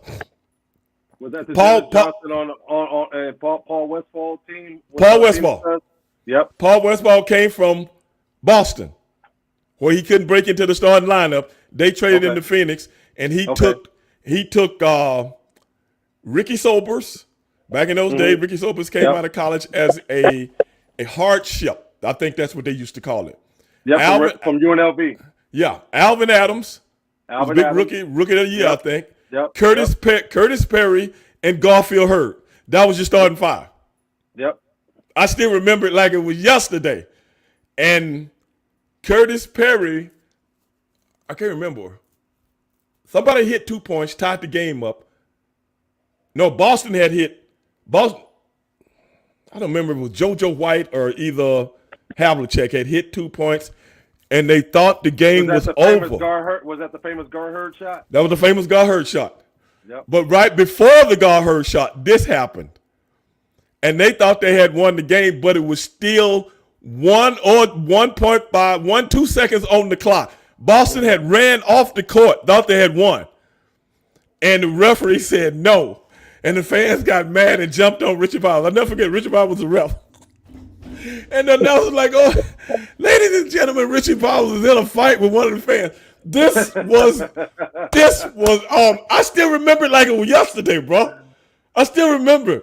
And Richie Powers was fighting him back and did not go out the game. Made Boston get back on the court. Made them get back on the court. Paul Westphal was so smart back then, he called a timeout, and they didn't have a timeout. He called timeout just so they could get the ball at half court. And it put Boston up. Boston thought they had won by 1. JoJo hits a free throw, because if you do that, you get a free throw. And it made it 2 points. They threw the ball in the guard at half court. Bam, game tied up, another overtime. I still remember it like it was yesterday, dog. That's what I'm talking about. That's what I'm talking about now. But like I said, nobody attacked the players. Mm-hmm. And you know how crazy Boston is, man. That's a crazy city. Crazy fans. They didn't jump on Paul Westphal. Try being a Laker walking around there. Oh yeah. But even when that rivalry was going on, man, you didn't see some of the disrespectful things that you see today. I heard though. I grew up in Michael Cooper's camp. Okay. Basketball camp. Cooper's from Pasadena, just like I am. Okay. Just like Marcus Robertson is. That little town's got a lot of talent that came out of there. Okay. Now, I heard the stories. Right. About what was going on there. And what they were saying to him. Right. And Byron Scott I ended up working under Byron Scott, Kobe's last year, as a shooting coach with the Lakers. Okay. He was the head coach. Okay. So I would hear these stories. Kurt Rambis would tell the stories. AC would tell the stories. James Worthy would tell the stories. I heard them from Coop. Byron would tell the stories. And Magic would tell the stories. I would hear it all the time. And I was like, yo, this is crazy. Right. That's why there's legitimate hate for Boston and the Celtics. It's deep. It's really deep. Right. But hey, it's good for sports, man, when you got animosity. I mean, legitimate animosity. You get everybody's best. But nowadays, the animosity is manufactured. Yeah. A lot of it is manufactured from the guys of which we're talking about right now. Mm-hmm. And it's like culturally, this is what I talk about on the show a lot. Culturally, if you didn't grow up like African Americans, you don't know us, man. Mm-hmm. I try to tell people we like disrespecting each other. It's a hobby. Mm-hmm. It's not personal. No, it's trash talking, bagging on each other. That's just our culture. Yeah. It's and I like if you don't come up in that culture, You take it in another way, especially from a media perspective. Right. The play, and you have the media speaking for the guys, and you don't know nothing about 99% of them don't know nothing about this culture. Mm-hmm. Yep. And that starts things that are unnecessary. And I think that's a part of what we see today that we don't need, man. And then people getting heat from this through social media, through all the other, computer outlets in the world, media outlets in the world. And I think it's unnecessary. I really do. But then you take the NBA, tell me if I'm wrong about this, that will latch on to that to promote it and sell a ticket. But you're kind of putting people in harm's way in a lot of ways. I'm looking at somebody, the reason I'm saying this is I'm looking at somebody interview Westbrook the other day. Yep. And you know what they started asking him about? The situation with him and Kevin Durant years ago. Right. Which is dead and buried. That's my point. Yep. That's my point. It's dead and buried. Why you even ask him about that? Because you're trying to get brownie points from your editor or your producer or whoever's over you, so you can get some clickbait to rub down. Yeah, and you're trying to stir up some old feelings. Right. Those two guys don't need that to be competitive with each other. Not at all. Nobody does. Russ is the most competitive dude I know. Right. I don't care if it's checkers, flipping coins, or whatever. He wants to win. Right. And he wants to win his way. Right. So he don't need, and Kevin Durant goes at people. He does not need the extra juice to go at somebody. So it's like you can't bring up old storylines and think it's going to be relevant today. Exactly. People have gone way past that. Yes. Forget the clickbait, man. So sometimes I'm just saying, people that played at your level of basketball, sometimes people in the media is your worst nightmare. That's why there's no trust anymore. Back in the day, there used to be guys that would hang out with you. Right. They'd meet you at the spot. They hang out, have a couple drinks with you. Wouldn't report it. Right. Have a good time. Right. And then see you at the gym the next day. Those will be the guys that they talk to because of some trust built there. Right. Now you got guys that have no rapport with them. They know where they're going out. They go out there, hang out. They don't interact with them in the spot. They sit across the way and just watch them to see what happens. And then they go snitch something on SportsCenter, right? Or something, or some other show, First Take or whatever the heck the shows are, and it's dead wrong because some of that stuff that they're talking about that are made up in their own mind, and it didn't even happen. Exactly. Well, that's what I'm saying. Clickbait, because see, the thing is, they don't take any responsibility for that other than the fact that this got read and it got trended all over the United States. And my name is under it. And I'm hiding. Go ahead. And if there's enough heat on you at the time and you're trying to concentrate on what you're doing, you just want to get away from it so it'll die down so you can get back to work. Right. People don't want to deal with, okay, they misquoted me or they reported something that didn't happen. They don't want to go through the legal system and suing and losing money trying to chase this dude down for what, it wastes your time. That time is the only thing you can't get back. You can get back money, you can get back fame, you can get back everything. You cannot get time back. And brother, that is why I tell people to this day on this show, I have been, mostly because of what I've done for a living and even what I did for a living before I even got into the wrestling business. I have the utmost respect for today's young athletes. I do too. But I really have the utmost respect for a guy like LeBron James, who's been carrying this league on his back forever and has not stepped into those booby traps that they got for everybody out there. I don't know how he does it, that guy got to be the most disciplined individual on the face of this earth. He has to be. I don't get it, but I respect it because you see guys today that are the nobodies in the league, not just basketball, but football and everything else, just doing the most childish, off the wall bullcrap. You know what I'm saying? And you go, man, what was that kid thinking? And I'm like, yeah, I look at LeBron and I go, wow, man, dude ain't never did nothing. You don't see him on TMZ. You don't see him on the restaurants. You don't see him doing this. You don't see him doing that. Yeah.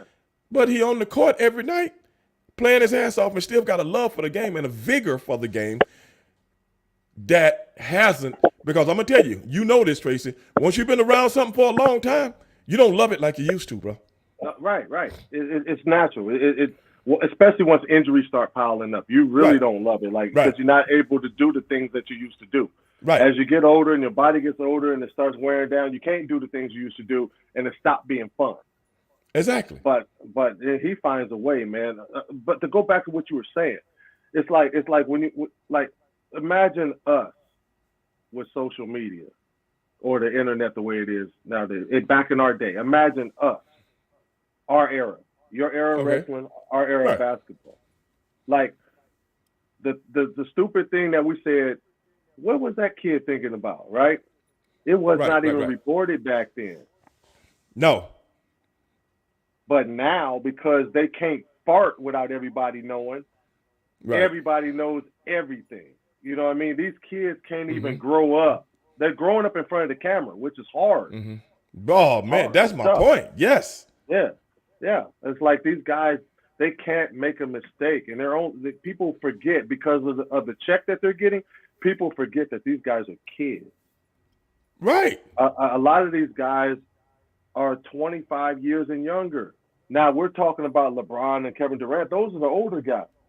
But a lot of these guys that are trying to feel their way through now, everybody, and I'm not saying that what Ja Morant did wasn't, I'm not saying that I condone what he did. He knows what he did wasn't smart, but he's a kid. Right. You know what I'm saying? And what I talked about it on the show. Who is that? My boy, he lives in Memphis. He was on the show that day. Who, Zach Randolph? And, no. A buddy of mine. He lives in Memphis. He's a big fan, Tennessee Titans and stuff like that. He's one of their main people that the team takes care of and stuff like that. So I get him on the talk. No, he's not a player. He's just a fan. Oh, okay. But he's like a super fan that the team, he actually got something going on with the team, stuff like that. Kind of like what Clipper Darrow does with the Clippers. Yeah. Right. So anyway, he was on the show. I usually have him on during football season because he's a big Tennessee Titans fan, and I have to let him know that the state of Tennessee wouldn't even exist without the state of Texas. So he needs to learn how to talk to me. You know what I'm saying? I might call Bud Adams. I might call Bud Adams' wife and tell him move him out, move him somewhere else. You know what I'm saying? You know how they are. That's all money, baby. You know what I'm saying? They don't know nothing about that all money, bro. So you better learn who he's talking to. But anyway, he was asking me about the John Morant situation, and I was like, brother, it's an unfortunate. This is just me. This is an unfortunate incident because I talk to a lot of kids, man. Right. But this is what people have to understand when they get on the criticism bandwagon. And the criticism bandwagon is this. I don't care how much money you got. I don't care how you came up. If you're an African American in the United States of America, that is your culture now. Absolutely. That is your culture. Instead of getting on the people that participate in this culture, which has become normal now. What's abnormal has become normal now in a lot of ways. And then when we see people participate in that, because all my friends do these kind of things, or, the people I'm around, this, that, and the other, my cousins, this, that, and the other. Now, it's a lot of people, like you said, the older basketball players or the older sports people, they might can step around that because they come from a little different era. But the guys that's 18, 19, 20, 21, 22, those guys, brother, they in it like quicksand. Yeah. They in it like quicksand. Every movie, TV show that they look at is something like Power, okay? Yep. It's something like whereas somebody and said the a note. music they're listening to. I ain't even got to that. I ain't even got to that. I'm Right. getting to it. Right. You know what I'm saying? I'm Right. getting to it. So, like I was saying earlier, if you approach a woman with some kind of tact, I know a lot of you guys don't know what that word is, okay? A little chivalry. Look these words up that old Ray Dogs tells you about, okay? These are words we used to live by back in the day. You know what I'm saying? When you're trying to get with somebody, you know? A woman today doesn't know what those words mean. A woman today talk more like a man than a man do with her vernacular, okay? So when you talk about that with our young people and look at the situation on a daily basis, which is our culture, when you look at that on a daily basis, why do you get mad at people for living like they live? Everybody wasn't raised like Alonzo Ball now. Everybody wasn't raised like them. Well, their old man was pretty good in sports himself, football. Yep. So he has a certain discipline within the household. But now you got this mindset being passed down from generation to generation. The daddy like that, you know, the mama like that. And I'm talking about the mamas of the kids and the daddies of the kids. In a lot of ways, that's just unfortunate, man. Unless you change only way you can change people's mindset is change the culture of which they live in. It's old as the crucifixion. Yep. So when these young men mess up, like the kid that played for the Raiders last year, driving 100 and something miles an hour in a new Corvette, you know, I think that happened out in Vegas. On the street, yeah. And he hit the Yeah, girl. I was out there during that time because I split time during I split time in Vegas and in LA. So I was out there during that time when he did it. So it was all over the TV. It's an unfortunate situation. Right. But hey, bro, nowadays, see, back in the day, it wasn't anybody could drive a car 100 and something miles. You didn't even buy cars that you wanted to go that fast in. You bought cars that were kind of luxury and cool. Why are everybody driving fast? Well, they watch the Fast and the Furious and they want to be like the Fast and the Furious. Come on, man. You are what you watch. Exactly. Or listen to. Yeah. It's your culture, bro. Yeah. People ask why do a person, whereas I'm looking at your boy that worked for the NFL Network gets into a fight in a restaurant. What's his name? The linebacker used to play for the Patriots. Oh, Willie McGinnis? Yeah. I'm like, wow, Willie? I mean, I got big respect for Willie, man. I mean, I love Willie McGinnis. I loved him as a player. And I'm like, Willie from Long Beach, though. I know. I mean? That's why I brought it up, because I know he's from out there. He's from straight up. He's from straight off the corner, man. You know, straight off the corner. Yeah. You know? So if you want to test him, he still got something for you. Right. But I'm like, I can't. I used to tell people all the time, if it wasn't for the way I was raised and being a person that could think quick, I wouldn't have never made it in the professional wrestling business. You know what I'm saying? Because first of all, I don't want to lose what I got. Right. You know what I'm saying? I don't want to lose what I got. And I can't just be that spontaneous, you know what I'm saying, like I grew up. That's a spontaneous, you know. I grew up what we call here in Houston, South Park. You got to think now. You got to think now before you react. You know what I mean? And that's why I'm saying, Willie, you went through all this stuff in football, all those years of football, and now you're on the NFL Network just holding it down. And then that one moment, brother. Yep. That one moment. And you're a 50-something-year-old guy. And that one moment, man, can take it all away from you, bro. All the way. Yep. And I'm like, golly, man. Stevie Ray, that's why I stay out the way, man. You know, it's crazy as the people are pushing the narratives out there and fans are hostile towards players and everything is hostile. I stay out the way, bro. Me too. I'm at home. I'm talking to you. Yeah. Well, I'm just saying, okay, I don't bother nobody. I ain't trying to bother nobody. I ain't trying to get into nobody. You know, I got a line. Just don't cross it. You know what I'm saying? Just don't cross it. We good. Because I'm just trying to live, man. I'm just trying to live my life, do what I do, and get on down the road, bro. That's all I'm trying to do, bro. I ain't got time for the, you know, world star. You know, you know what I'm saying? No way. Yeah, What reason I brought up Willie McGinnis is because I'm looking at the young people sagging with their pants down to their ankles and stuff like that, and I'm like, then I look at Willie and Willie sagging. I'm like, wait a minute, damn man, you're 50-something years old, you ain't got over the sagging yet, dog. But I can see sagging a little, but you're pulling your pants up while you're trying to fight. Hey, dog, the wrong thing you want to do is when you're trying to fight somebody, pull your britches up. Hey, I ain't trying to fight you and pull my britches up at the same time, dog. Well, I'm gonna tell you right now, your ass is grass. I'm not even trying to fight right now. You know what I mean? I'm just trying to just chill and just relax, watch my girls grow up. I hear you, brother. I am not trying to. And that's cool, man. The only thing that's going to get me in a fight right now is somebody messing with my girls. That's the only thing. Oh yeah, most definitely, brother. Most definitely. Yeah. But hey, man, I think we had some good conversation. Absolutely. I think everybody out there has been watching, asking a lot of questions, guys. But you know, when the conversation is going this good, man, we can't really answer the question. Matter of fact, I'm gonna back up. If you got a couple of minutes, Tracy, I'm gonna back up and come up with a couple of questions that people have asked, real quick. You know, they've been asking questions, but you know, it's kind of hard to.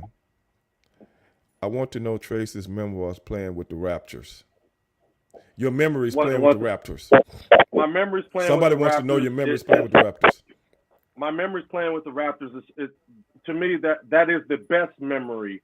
Other than winning a championship in Houston, that was the best memory.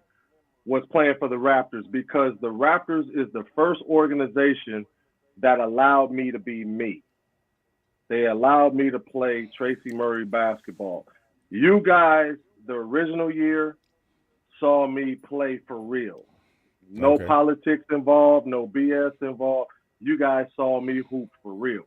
So I appreciate you guys up there, you know, that supported us that first year because it wasn't easy to support an expansion team that was, you know, and we were pretty good for an expansion team. We didn't get blown out very much.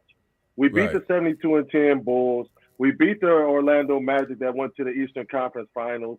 So we beat some good teams to keep the interest around there early.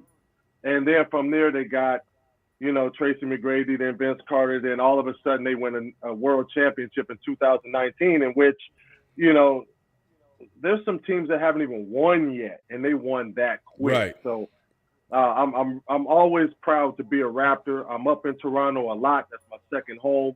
Shout out to T-Dot. Yeah, Kush Soul said, Tracy, thanks for playing for my Raptors. You were an amazing man, 3-point specialist. My man. I don't remember him being no 3-point. I remember hitting a couple of threes, but I don't know if he was a specialist. Were you a specialist? Well, that my second year, I led the league in threes. I was in the 3-point contest 1 year though. That's what made me upset. But honestly, I was in the top 10, top 20, almost every year. Okay, great. Okay, I'm just messing with you, man.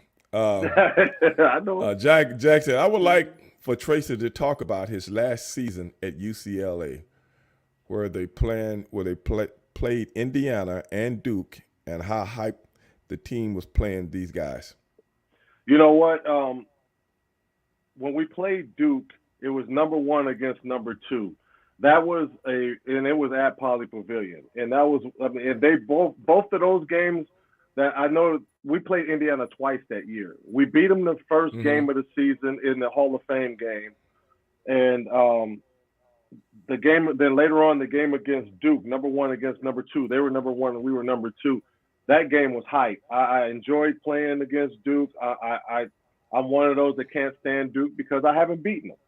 So, you know, shout out to Duke. I played. I was a Team USA member with Christian Laettner, Thomas Hill, and Grant Hill. So, you know, shout out to those guys. You know, they were great players. They had great teams. Bobby Hurley was a heck of a point guard. They were a really good team. I have to give them their flowers, man. They were really good.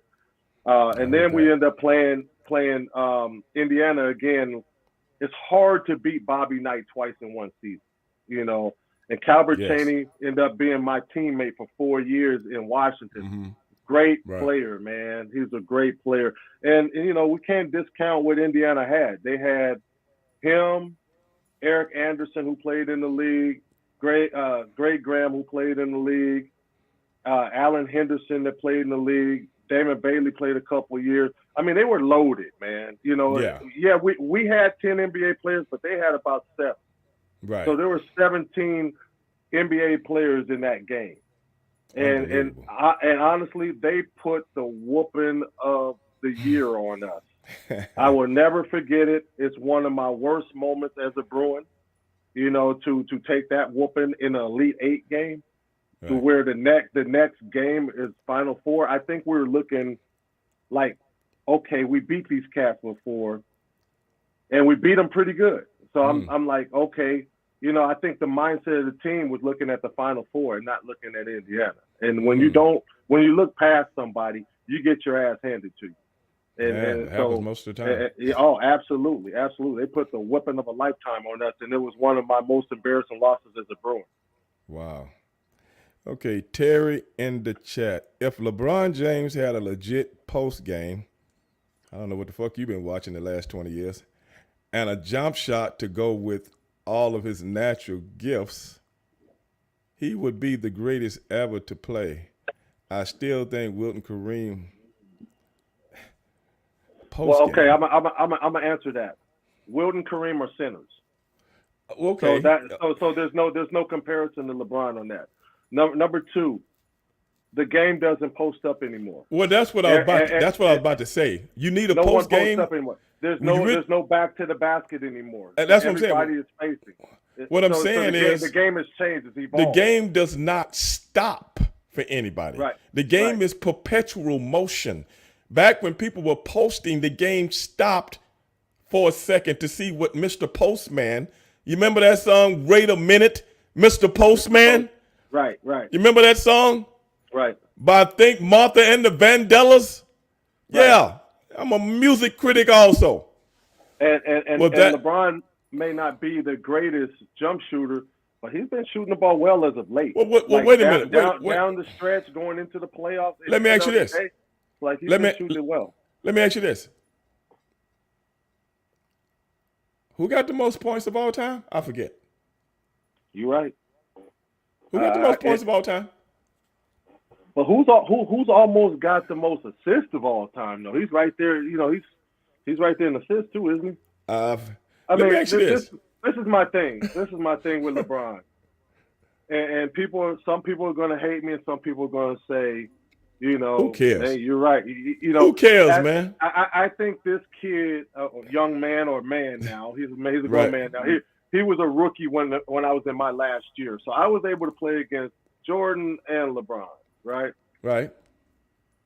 This kid is now, or young man is now. I think you can appropriately call him the king now. You know what I mean? What makes people mad is when he puts the own crown on his own head and does that stuff. But you know what? Antics aside, he's proven himself, and he's not even done yet. He's not done yet. Let me ask you this. Since you brought this up, see, when people bring things up, it triggers things in my mind, bro. Right. It triggers things in my mind. People ask me about wrestling stuff, and I never forget. I can't remember nothing. But then if you was talking to me about wrestling, boom, story will jump in my head, dog, and it's entertaining to talk about. But let me ask you this. Who was your coach at UCLA? Jim Herrick. Who was the coach before him? Walt Hazzard. Who was the coach before him? Larry Brown. All great coaches. Yes. At UCLA, right? Right. Going all the way back to, what's his name? That Coach Kareem. John Wooden. John Wooden. Okay, that legacy has been passed down from coach to coach. Am I not right? The UCLA way. And it's still going on kind of to this day. Right. Now, who was LeBron James' coach when he went to college? What college? The one everybody think he went to. What college. Okay, who was okay Hey, when we? That's right. He didn't go to college. I forget. didn't he was the rookie of the year, wasn't he? Okay, then. Well, who was his Didn't he high average school? like 19 a game I his think rookie it was year? 20 or 20. I think it was 20 or 21. Uh, who was his coach in high school? I don't know his coach. That was too long ago. Okay, his coach probably got a good check for recruiting him at the private school. You know what I'm saying? At the prep school. Right. Get Yeah. the check, baby. But check this out though. What's that? This dude, he's the only one. Now, I played with Kobe. Right. I played against Tracy McGrady, and he was a hell of a person to guard. You played against the big ticket too, right? I played against Ticket. Ticket guarded me his rookie year because he was only 6'8" then. He Golly. grew to 7'1". He grew to 7'1" while he was in the league. I didn't know that. Yes. Al Harrington, Jermaine O'Neal, Big Perk. I saw all of these guys come in. LeBron was the only one that was built to play right away. Everybody else, it took 2 or 3 years. Yeah, they had to grow into their bodies. Maybe 3 or 4. Mm-hmm. Because once they grew into their body and figured out the pace of the game, they took off like a rocket. Because they were all driven, they were all competitive, they all wanted it. Mm-hmm. But LeBron came in ready, physically, mentally, like he was ready. Well, let me ask you this. We're talking about his accolades, and we're talking about his high IQ, we're talking about his athletics, so on and so forth. But how can a person learn that at such a young age, playing with children? I don't know, man. And maybe he didn't play with children when he was young. Like when I was No. I'm talking about when he was in high school. Everybody on the team or on the other teams are children. I mean, by law, they're children. They're kids. I know, but I'm about to answer that because. Do you remember Big John Williams that went to LSU? They called him Hot Plate. Yes. But the reason why he was Hot Plate was because he blew out his knee with the Washington Wizards. He was an all-star that year. Okay. He was a man amongst boys. He came in as he was one of the first dudes to come in the league as a sophomore hardship, right? So he played against pros when he was in high school. He played in the Crenshaw League. He played against, the Coopers, the Marcus Johnsons, and all those as a high school kid, right? Now, I played against adults. I was in an adult league when I was 11 and 12 years old, playing on my dad's team against dudes that can play, right? Maybe LeBron did the same thing. Maybe he was privileged to come into some workouts and play against some experienced players, college players, NBA players at a young age. Baron Davis came in and played with us when he was a senior in high school. Baron Davis was playing with us. I understand that, but I'm talking about on a daily basis with no real – because I know it's a lot of people, like here, I'm quite sure you're familiar with the Fundy Recreation Center. That's where everybody goes here in Houston. Yeah, where all the pros goes. We all been there. Yeah. See, the people don't know Ray Dog used to go down there too, dog. Yeah. See, people don't know. Now, but I was physical, bro. Real physical. I maybe didn't have a lateral movement of some people like a Tracy McGrady, but don't come in here, dog. Don't come in here. Right. I'm telling you that right now. So I know the physicality. And you talk, I'm just letting you know, dog. Don't act like, I'm just a wrestler. No, dog, I wasn't always 290 pounds, I know. But at the end of the day, I could shoot a little hoop myself. But anyway, what I'm saying is this, though. To come into the NBA at a very, very young age, because you just named a lot of guys that did it, even body-wise. But I'm talking about mentally. A mentally gifted individual that people just overlook. I don't care how good you are physically. I don't care how good you are as far as playing basketball against older people. But playing smart basketball on a high level, that's almost like when a child is in the 6th grade but they really should be a sophomore in college mentality. Because picking up how the NBA plays on a daily basis, that's hard, man. Because it's a whole nother world. Right. And you're not sheltered. Okay, we're just going to put the load on your back. Now go get them, kid. That's hard to do. It is hard to do. But he was the only one that was equipped to do it right away. And he was allowed to make his mistakes. Not everybody's. I wasn't allowed to make the same mistakes as a rookie. Right. 2, 3 mistakes. Hell, if I missed 2 shots in a row, I was coming out. You know, they expected me to come in there, hit my shot. If I make any type of, the people on the bench have a small role. He started. I know. He's LeBron James. So, and he was putting asses in seats. But that's the part I was talking about at the beginning. He's LeBron James. He put asses in seats. He's from Akron and he's in Cleveland. These people come to see him play. So he's going to be out there, and Cleveland wasn't very good at the time. So he's going to be allowed to make his mistakes and grow. But so he's going to grow fast. Right. But I remember, you know, and I'm like, what you're just saying is so true, is because when we became the team as Harlem Heat, you know what I'm saying? When we became, and now the whole world is looking at us like, those are the players right there. Those are the guys that put us. You know what I'm saying? Now you are part of the show. You're not just owning the show, if you see what I'm saying. Yep. Now you're an intricate part of the show that put S's in C's. Yep. I do not know how somebody like LeBron James handled that at 18 years old, dog, because I'm like, it's tough. That's what I'm saying. I'm like, golly, bro, what kind of pressure? That's why I say, man, you got to be a different kind of dude that can go through all this kind of stuff and put on my shoulders, and I don't flinch. I'm not going to flinch, brother. Put me in, coach. I'm ready to play. Right. That's a different kind of dude, bro. You can identify with this, but check this out, because a lot of people don't know the behind the scenes with being, you know, the responsibilities, right? Right. So if you're one of the guys that is just barely hanging on, right, you're not expected to do much outside of the court. Right. You're probably going to do extra to try to hang on and to try to claw your way up. Right. The guys in the middle are the most comfortable. I was in the middle most of my career. Right. You're most comfortable. You have a couple of appearances that you have to do individually and a couple of team appearances, and you're straight off the court. The rest of it is just be ready to play. Right. Now, I was at the top 2 when I was in Toronto that year. Right. Damon was the starter. I mean, the star. He was the draft pick, and he was the rookie of the year. I was the second guy. Right. So I had the responsibility that Damon had. We got to go out and sell the game of basketball now.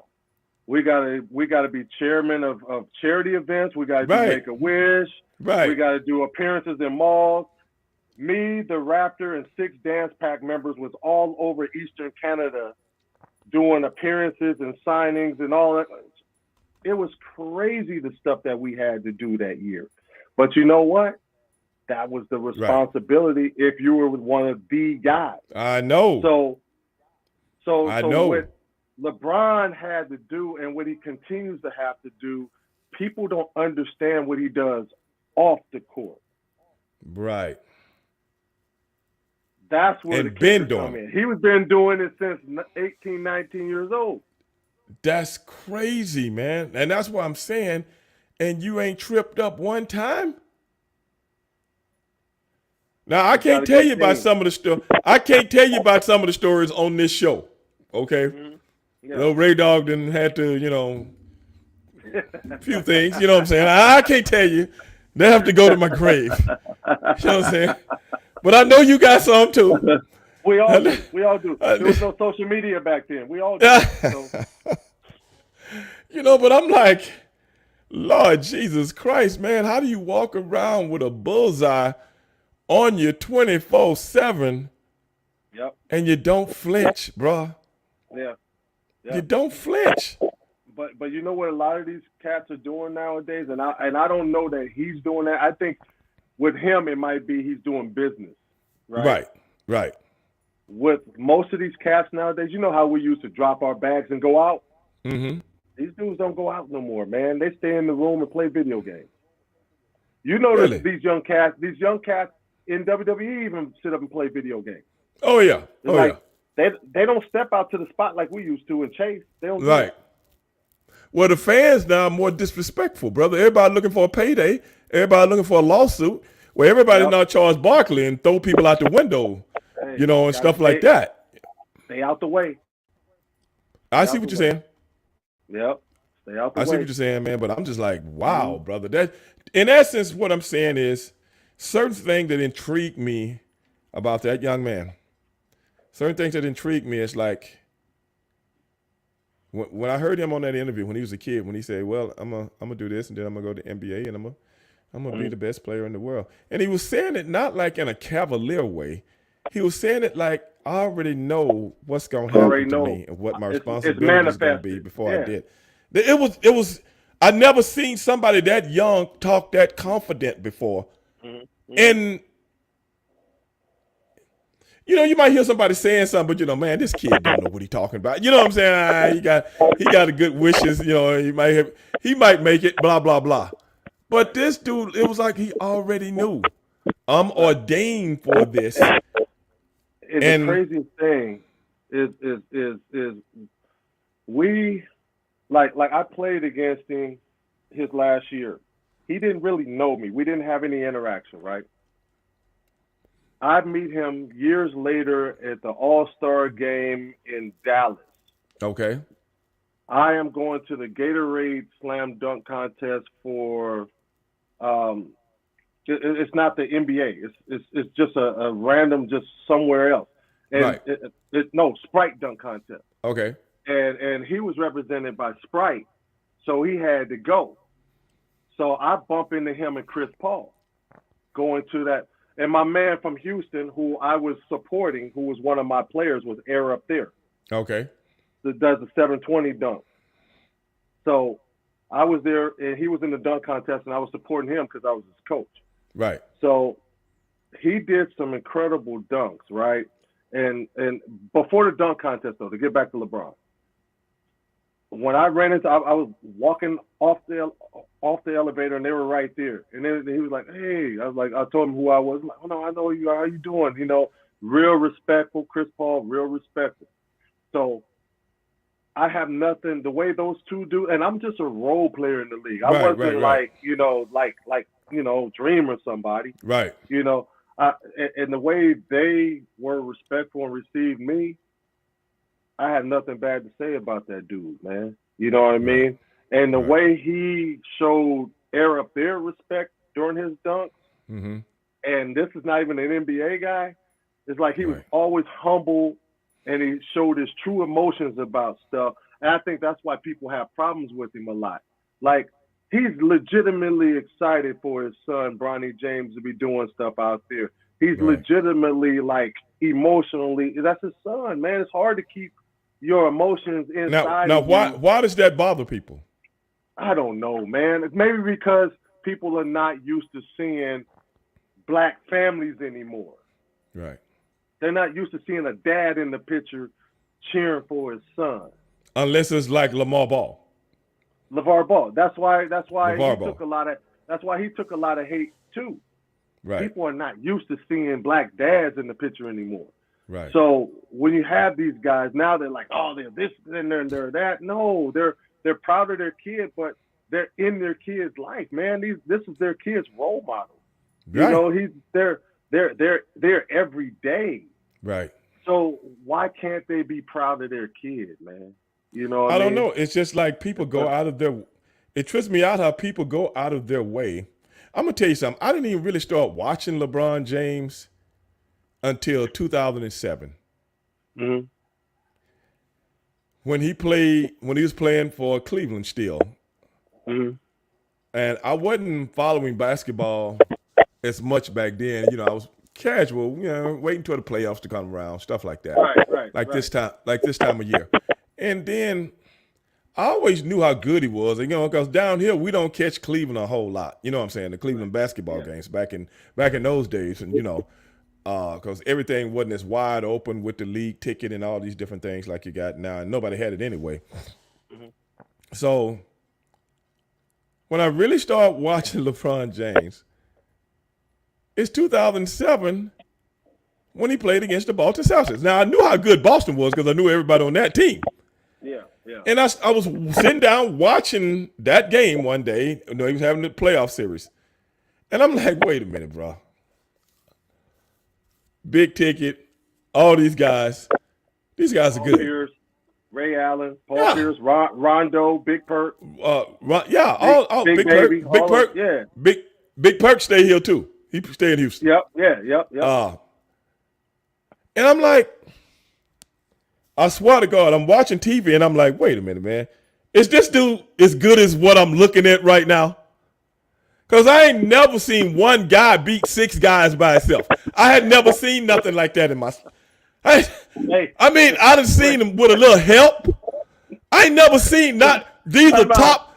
Come on, man. I ain't never seen one guy not only defend y'all, and then I'm gonna do everything. And I'm like, wait a minute, this dude can't be that good. So tell me tell me what's going on, Tracy. You are absolutely right. You can't name not one dude that was on his team. Boogie, Boobie Gibson. You see what I'm saying? I remember Boobie Gibson because I came up watching Boobie Clark. But I'm just saying, wait a minute. He didn't even have the dudes that he won the championship with in Cleveland. On that, and right. He hop along, fellas. Carried to the Eastern Conference Finals. You know what I'm saying? It's like, come on, dude. And the Celtics was players, brother. Yeah. They had went to 2 championships, man. Won one. 3 Hall of Famers. 3 Hall of Famers on the team. Maybe 4. Possible. Never know. I don't know. But 3 definitely. Yeah. And I'm like, wait a minute, brother. I've been hearing about LeBron. I see the highlights and all that kind of stuff. You know what I'm saying? And I'm sitting there watching this game, bro. Because, it's the last 4 teams. It was the 2 in the East and the 2 in the West. I can't remember. San Antonio was playing somebody. Who were they playing that year? I don't even know. I can't remember. It wasn't Dallas, was it? But I can't remember. But I know San Antonio was playing because, in Texas, they're big. You know what I'm saying? Yeah, they're big. Tim Duncan, Ginobili, and Parker. Yeah. Right. Yeah, they're huge. So they were on TV all the time. So I knew everybody on San Antonio team. Right. But I'm watching Cleveland. I'm like, damn, Cleveland in the Western Conference Finals with this kid, James? So I'm watching this, and I'm like, it ain't no way. It ain't no way. I ain't never seen nobody dominate 6 guys by himself. I haven't seen it before. I haven't seen it since. And I'm like, that's when I asked friends of mine, dude, is this dude that good? And that's when all my friends would tell me, yes, this guy's that good. And then they wanted to burn his jerseys when he decided to go with Bosh and Wade in Miami. It's like he needed some help after what he was doing. If he stayed in Houston with the team that he had, he was never going to win. Oh, no, not at all, bro. Not at all. So he went down there, learned how to win, came back, and got Cleveland won. How about that? Yeah, how about that? And went to what? When he went back to Cleveland, how many finals did he go through when he went back to Cleveland? 4 or 3? And he's been in 10 finals? Yes. And 9 straight. And then you don't want to give this guy his props? I don't understand it, brother. That's a society thing. Whereas years ago, people really concentrated on basketball, and they really looked at basketball for what it was, a sport. Now people look at it like anybody can do it, and it don't matter what you do, and that's unfortunate, bro. That's really unfortunate. But this is the reason why, and this is another problem. I think it's easier to get in the NBA now, and it's harder to stay. Back then, it was harder to get in and easier to stay. Like if you got in and you lasted past your first contract, you were in. Right. Now there's so many great athletes. They're like, okay, we'll take our chance with this guy. We'll take our chance with this guy. We'll take our chance. Well, he didn't pan out. Let's go find another one just like him and see. Let me ask you this. Let me ask you this. I always hear comments from people going back when we were saying how some of these young men can misstep and stuff like that. When did it become about money? Probably when everybody started making over 100 million. Like, but you see what I'm saying, though? Yeah. And that's when it became an issue, I think, with the fans too. But that's what I'm talking about. Yeah. That's when not only the fans and the commentators. But here's the thing: why do they publish our salaries? I was just about to ask you that. Our salaries? I was just about to ask you that. They publish and talk about my salary, and that's not what I made. It was inflated. So what are we talking about? That wasn't even fact. They even do it in pro wrestling now. Yeah, it's like, why? Why are you doing that? Now you're adding another element to piss the fan off. Right.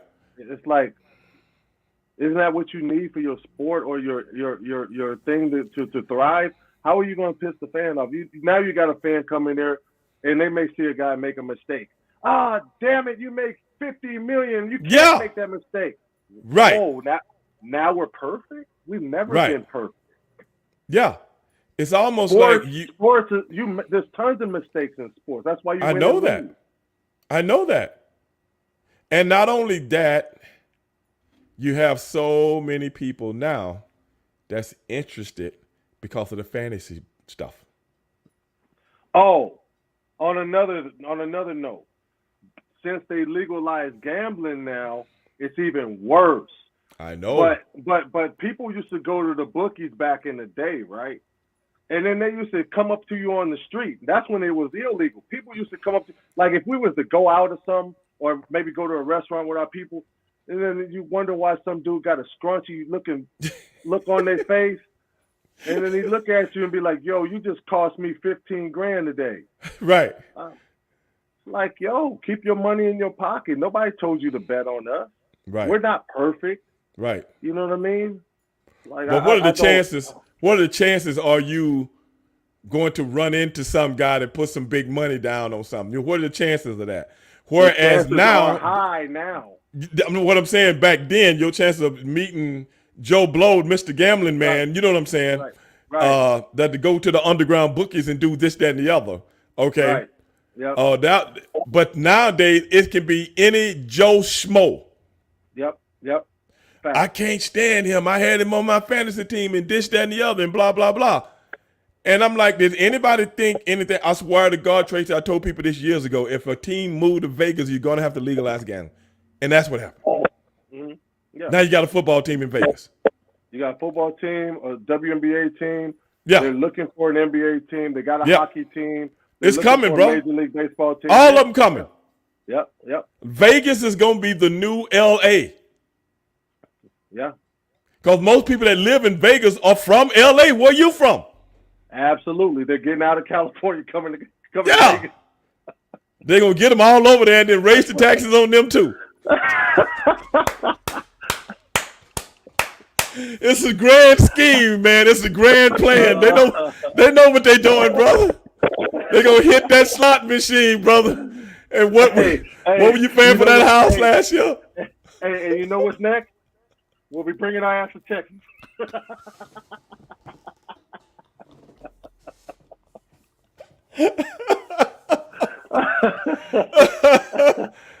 Everybody's running in no state. Everybody running in no state tax zones like crazy right now. You remember back in the 90s, man, late 80s, early 90s, they was building so many homes and neighborhoods out in Vegas and Nevada. Mm-hmm. I mean, people from California was coming down, building the houses, buying the houses. Cause come on, who else want to live in Nevada other than a Californian? Nobody. Hey, it's the desert. It's hot in the summertime. Right. I mean, back in the day, it was just a strip. Right. It wasn't even remember that? Neighborhood. Yeah. Remember that? Now it's all right. It's all right now. You know, they have neighborhoods now. It's like a regular. Right. It's like a regular town. It's like a suburb of one of the suburbs out in California, out in LA. Right. Yeah. If you take the strip, if you take the strip away. It's all right. You know, now. Yeah. I don't ever go down to the strip. I hear you. Unless I gotta work. I hear you. I'm just saying, brother, like you said, in legal, brother, it's coming, brother. The world is changing, bro. People don't get it. The world is changing. They know what they're doing, brother. Yeah, come on up here, you Californians. Y'all, that's a crowded ass state anyway. There's too many people live there anyway. Y'all come on over here. It's got to be about 40 million. There's probably 40 million people in one state. Come on up here. Get on up here, you know. You're going to drop that and we hit, pull that latch down, man. Shit, oh, we got you now. I was only paying $3,000 for taxes for my house, and I was 10. Damn right. That's what they call the royal scam, baby. Get them up there. They're gonna build that highway a little wider, that long highway. Which one is it that goes from Vegas? The 15. Yeah, that sucker be bumper to bumper. Hey, you ever been on that sucker? Yeah, on Sundays. Woo! Bumper to bumper. Hey, and you guys know that because you guys used to have to jump in the cars and drive to the next city. How you think I know? You know, the only thing I knew about that highway was a movie called Corvette Summer. Yeah, I don't know. You remember Corvette Summer? And it wasn't no cars on the damn highway. Zero. Yeah. And Mark Hamill trying to hitchhike with the Mexican dudes, and the Mexican dudes driving about 25 miles an hour. I remember that, man. That's when I first saw the Corvette Stingray. That's when I first saw it. And I'm thinking the first time we got on it, I'm like, wait a minute, man. What about Corvette Summer? You know, or some of these movies where somebody go from LA to Vegas and ain't nobody on the street. And I'm like, everybody and their grandmama on the damn street, man. I'm like, oh my God, man. Yeah, you got to be strategic when you get on there now. Man. Oh, brother. Well, hey, brothers. Well, hey, man. We're going to wrap it up. I didn't have you on here too long, but brother, I appreciate you coming on. Everybody that's out there listening right now, brother, y'all give it up for my man, Mr. Tracy Murray, for coming up on the show today, man. But, hey, he's just one of the few that's going to be out here on the show telling y'all the real – he's telling you real stuff, man. You guys should have a little – go ahead, Tracy. Real recognize real, man. You got – there's some shows you come on and you talk to and you just, you give, the on the surface stuff. But when you're with somebody that's real and you want real conversation, you bring out the real. So, hey, brother, I appreciate that. You hit me with it early. I was like, oh, you going deep with it. Hey, brother, that's what we do, man. We got to try to tell people what's going on so they can have a different appreciation for what's happening. That is why I'm writing a book about all of this, the good parts of it, the bad parts of it, the indifferent parts of it. And it'll be a book related to wrestling, but it's also going to be a book related to every other thing that we talked about on this show today. And I'm going to showcase all of these things, huh? Let me know when it comes out. I'll buy it. I'll support it. Oh, brother, I'll send you one. You ain't got to worry about that. I'll send you one. Come on, I support my brother. Check this out, though. Check this out. Okay. A part of the proceeds from the book, what I want to do with that book is try to make people aware of so many ex-professional wrestlers that are not doing so good. I know there's a lot of them. You see what I'm saying? So I want to use that book to start some kind of escrow, some kind of fund, GoFundMe, whatever, for the professional wrestlers that are not doing so good. I mean, because I was at the second night of Mania. Okay. And I heard I missed you. Kat told me he had ran into you. He was with you over at the signing. No. You weren't at the WrestleCon? Was you at the WrestleCon this year? Yeah. No. Oh, I wasn't. Maybe he talked to you. He said he did. He did. Okay. I didn't go because it was in California. Right. Because I had a big mix up and different things, and I was like, it just. The California fans, when I go to WrestleCon, brother, I'd rather go to the ones where the fans are really hungry. Ain't nobody in California hungry. Everybody laid back. Ain't nobody hungry, bro. Right. Everybody like Tracy. Everybody like Tracy. Y'all see him? Y'all see him right now. There you go. Everybody like Tracy, bro. But that weekend, you know, he had said he talked to you, but then that weekend, I went over to the hotel over and just hung out with him the next day, right? Right. And the night earlier that morning, that night, or later that night, Bushwhacker died. You know what I mean? It's like at the hotel. At the hotel, yeah. So people it's like people don't understand, man. There's a lot of these dudes that are in trouble physically. Yeah. And you know, physically, and you're right, man. But what if we raise some money in some kind of way, shape, or form, and have some kind of escrow account to help professional wrestlers that has laid their bodies down and laid their lives down for this business, man. You know what I'm saying? Right. And what's so crazy is you guys don't have exactly. You guys don't have a union, and you guys don't have a retirement like mostly everybody else does. Like when we're done, we get our pension, we have our medical. Right. You guys don't have any of that, which is sad, man. Exactly. Why isn't the WWE doing anything about that? How come they don't set up stuff for some of these guys? Well, that's what I say. That might be the next step, Tracy. And what if I talk about it ad nauseum in a book? Yeah. What if I get the old flame conversation going? What if I did that? Yeah. Well, I mean, I'm not afraid to. A lot of people are. I'm not one of those guys. They're making billions, and then they just had a merger with UFC. There was billions that was exchanged. Right. Why? Well, that's what a little pot aside for somebody. Well, that's what I'm talking about. That's what I'm talking about. Right there is what you just said. Why not? Show some appreciation for what you guys have done for the business to grow. Exactly. Right. And what's wrong with taking care of some of these guys that are hurt and doing bad? You know, hell, I could be one of those guys in the next 10, 15 years. I don't know. I mean, I feel great. But you never know, Tracy, when the bottom might fall out, bro. You know what I'm saying? Right. Absolutely. You never know.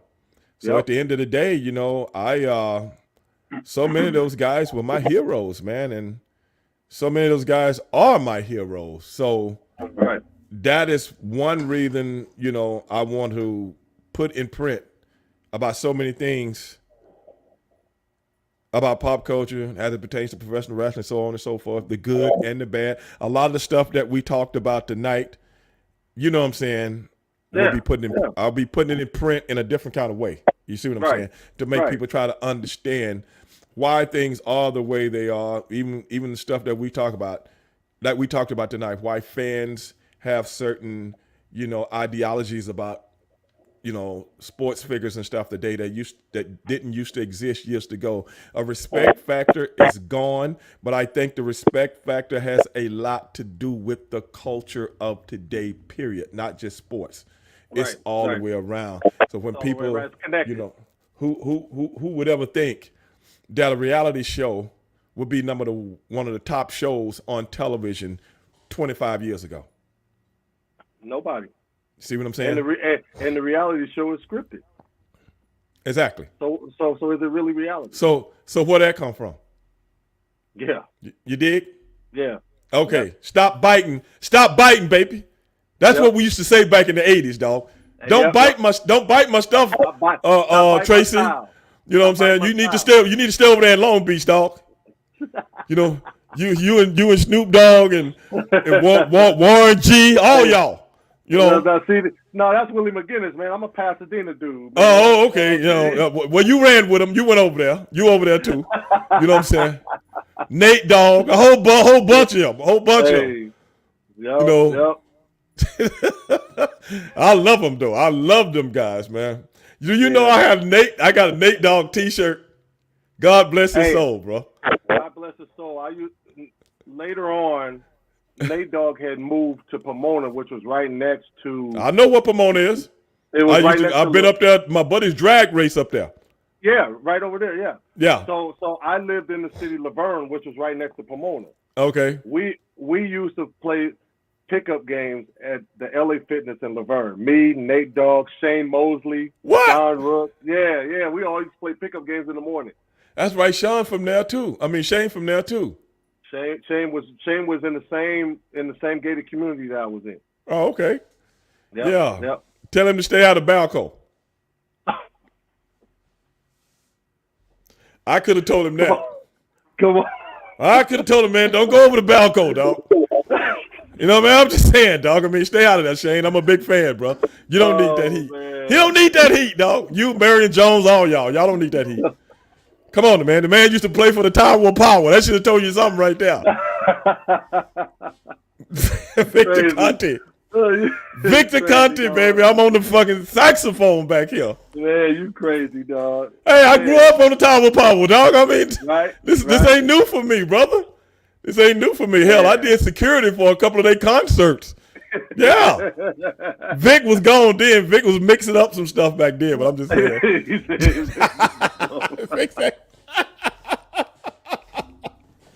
I mean, it is what it is, dog. I mean, I'm just saying, bro. Yep. I'm just saying, brother. We all get caught up into things. And, hey, could you imagine social media if that was going on? You know, and that in the social. You know what I'm saying? There's a lot of stuff that happened back then, man. That there's no social media, so yeah.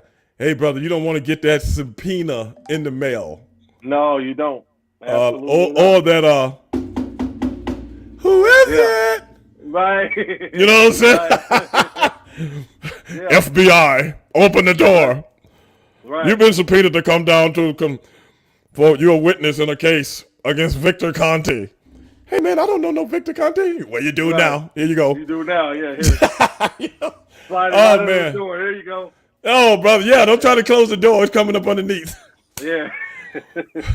But anyway, brother, we gonna hey, everybody that's out there watching right now, I had the Facebook people, my guys listening. They can't see you, but they can see me. Chris, what's up, brother? Chris, I appreciate the flyer, man. That's the guy that made the flyer for you and I. Okay, appreciate them. Thank you. Yeah, man, he hear you. Yeah, man, Chris comes on the show. He has a podcast also, him and his buddies, called Heels for Life. They talk about wrestling and stuff like that. Heels for Life. Yeah, they talk about pro wrestling and stuff like that. And they come on this show, and we chop it up about pro wrestling. 2 weeks ago, the other guys came on the show. Chris was saying that he was sick and under the weather, so he couldn't come on. But, yeah, he was sick and under the weather because he was going to have to face me. That's why he got sick. He got sick. You know what? If I was a wrestler, I would be a better heel than a babyface. Oh, really? I would be a better heel. You got to learn both. I've been a babyface my whole life. Just for real. You know what I mean? Right. I know I'll be a good heel. But hey, brother, being a heel, you have harnessed up for years that you wanted to do or say, you can go do or say.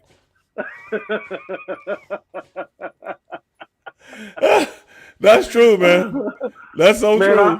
I was watching a documentary on the Iron Sheik last night, man. And when he got out of Olympic mode and got into Iron Sheik mode and started doing all of this and started spitting everywhere, he was on fire, bro. He was on fire. Brother, every time I look at the guys like that, back in their era when they were on top, I almost fall out of my chair. I'm laughing so hard, bro. Yes. Because a heel was a heel. You know, he 100%. Wasn't, you didn't root for him. Right. You don't ask him for his autograph. No, you booed the shit out of him and you stayed away from him. And you stayed away from him, dog. And some of the stuff they come up there and say, oh, USA, pa. You know, I'm like,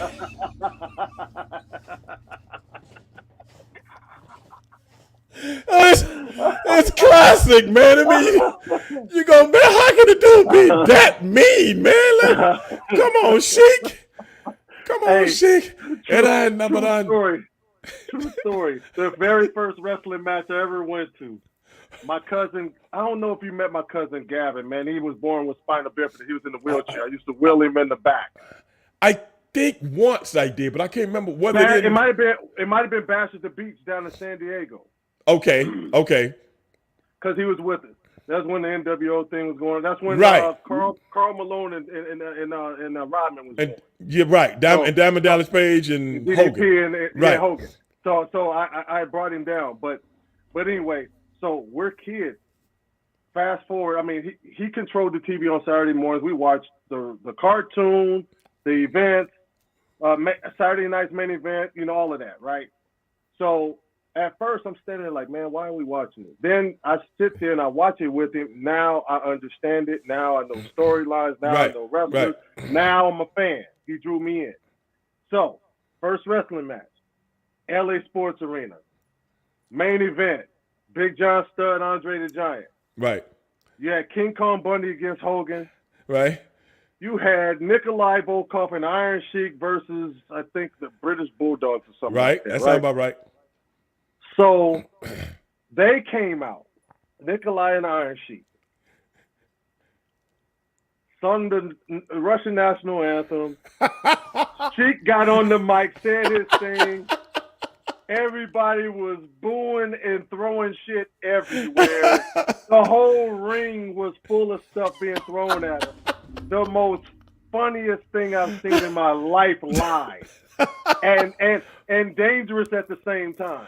Oh man, They were throwing anything that they can throw.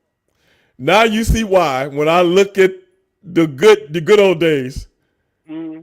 Oh my God, man! I'm in stitches, man, because it's something that you can't see today or even be privy of today. Because some people never witnessed that.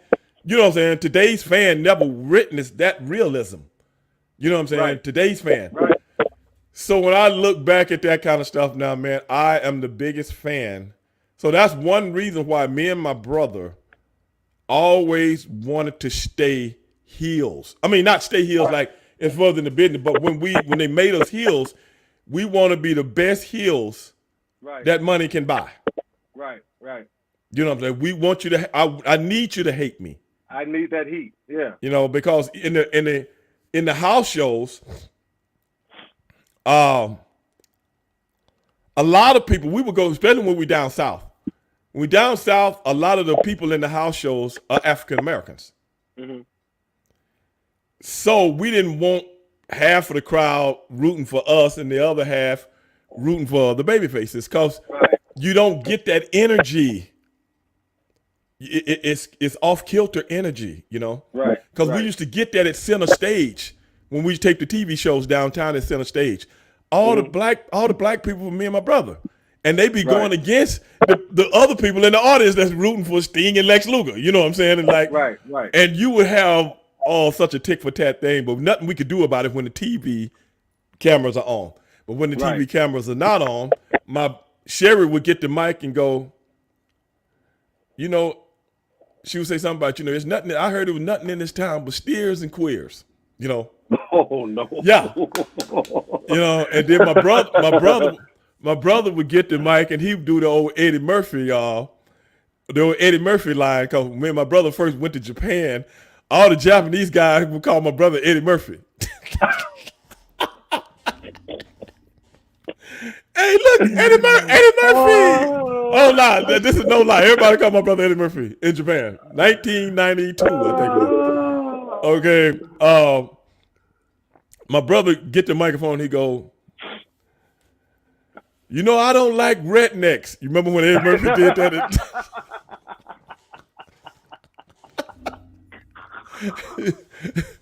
And you people are rednecks. You know what I'm saying? Oh, we getting the heat now. We getting the heat now. And then he passed me the mic.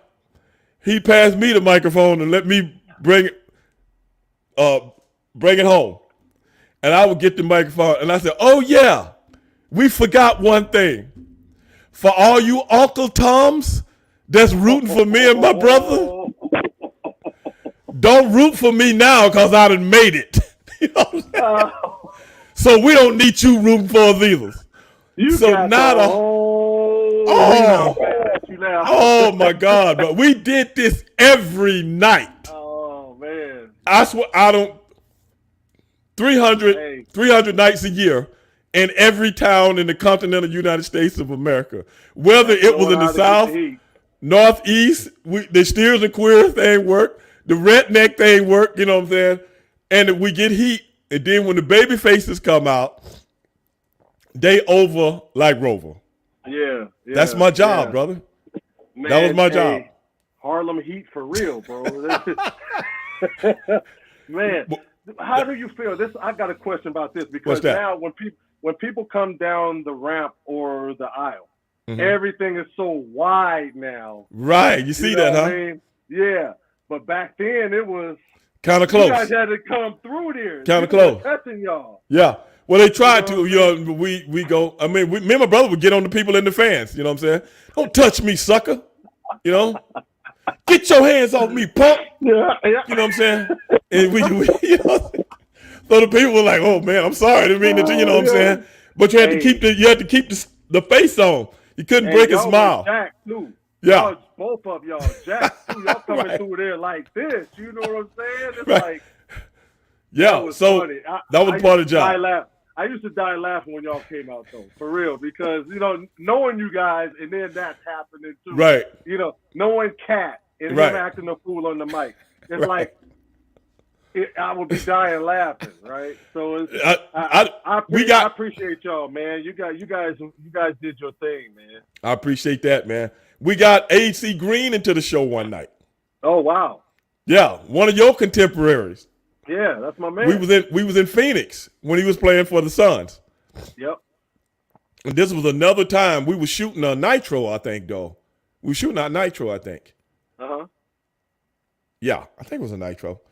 But a live show, and they were finishing practice like we've done at many arenas. They finishing practice, and when we got there, so some of them still there, and AC was so excited, like, "Hey man, wrestling in town tonight? Oh man, I gotta get some tickets, man. Can y'all give me some tickets, man?" I think the show is sold out, dog. And he was like, "Oh man." I said, "But we'll talk to the people that handle the tickets and stuff like that." And we went and told them AC Green wanted tickets, so they got him. They got him 2 or 3 right on the first row, right behind. They always have some stash. Right. So we got with AC and we were like, "Hey man, you want to get in part? You want to be a part of the show tonight?" Now we didn't pay the office this because the office wouldn't have let us do it. You know what I'm saying? Right. I said, "Hey man, we're gonna come over there." I said, "We'll find you wherever you are," because once they told us what the seats was gonna be, we were like, "Hey man, we'll find where you are and we're gonna come over there and mess with you, but don't back down. Right. Don't back down. Act like you're part of the show. This, that, and the other." We didn't. So we went and told. I think we told Tony Schiavone, the announcer. I think we told him, and that was it. What we was gonna do. So we didn't want it to get X'd out on the show, or the people in the truck tell Tony, "Dog, take the cameras off them. This ain't part. Right. You know what I'm saying? Because everything got to be part of the show. It's got to be written in. Absolutely. Yep. But so we walked out, with our deal, and we saw him. And my brother was like, "There he is, right there, man. There he is." I said, "Okay." So we went over there to him. We got in his face and started. And then the announcers on TV was like, "Wait a minute, Harlem Heat is getting into it with AC Green." And AC was standing up, and the 2 dudes with him was trying to hold him back. You know what I'm saying? And then the security was like, they didn't know if this was, what I'm saying, a shoot or not. You know what I'm saying? Right. So they come down, some of our security guys, and we like, "Yeah, punk, you better sit down. This ain't basketball, punk." You know what I'm saying? You better sit down. You know what I'm saying? You know what's good for you. And the crowd went nuts. They love it. Everybody in the crowd started saying, "AC, AC." While we wrestling. Because every time we'll do a move on whoever we was wrestling with, we'd look back at him. Right. That could be you, punk. That could have been you. You know what I'm saying? Right. Yep. And then after we won the match, we both jumped off the apron and went, here's some of the security holding us back. And the AC buddies, 2 white guys, I don't know if they play for the team or not, they holding him back. "Oh, ladies and gentlemen, we got to go to a commercial." Yeah, it was crazy. It was crazy. Dog, he said that's the most fun he ever had in his life. But you know what? That's the most fun I've ever had too. It wasn't on a taped show or Raw or SmackDown, but whenever I was at a house show, they would always be like, "Where you guys sitting? Where you guys sitting?" Right. And every heel wanted to come up and mess with me. It started off with Mr. Perfect and Triple H. Right. Then Kishi came out as the Sultan. He started messing with me. Then the next heel came out. So it was fun, and the whole crowd was into it, man. So Oh yeah. I appreciate you guys for allowing us to be involved too, And because whenever I we know old school wrestlers didn't like that. right. You know what I'm saying? So, but those that, and maybe it's because they didn't know if we respected the business enough or what. Right. Well, But a lot of I think you people. guys knew who to do it with. You know Well, what I see, a mean? lot of times back in the day, you didn't see celebrities or sports figures or sports celebrities coming to wrestling matches. Right. You Right. didn't see you know what I'm saying? You guys, I mean, that's something you didn't want to be a part of. You know what I'm saying? And And Andy they got Kaufman was time the for first that, you one, know. wasn't One of them, he? Yeah. Yeah. yeah, one of them that at that high level, Hmm. you know what I'm saying, at the level that everybody knows. But Right. yeah, man, you didn't see, or if a sports figure was down, he was kind of incognito. Right.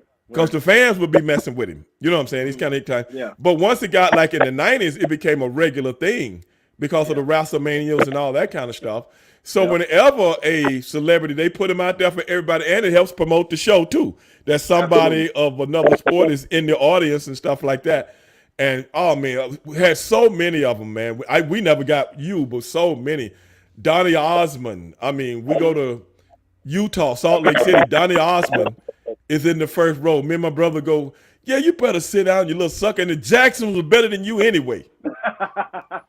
You know what I'm saying? You were never as good as the Jackson, sucker. You know what I'm saying? I mean, we Yeah. had whoever was in the audience, me and my brother would make sure we got to know something No. about you. The crazy thing is, you guys are quick. Yes, you knew. Yes, you knew about them, but Right, you guys are so quick off your heads of right, what you guys would do. And Cat was the same way. It's like right, you guys were so quick right, that it was unexpected to a lot of people. right. But it was funny as hell to me because knowing you guys, I was like, I was dying, right? So yeah, man, good old That's days, man. Good old days. oh man, that's a part of the game, and brother, that's a part of the game that you don't see anymore, man.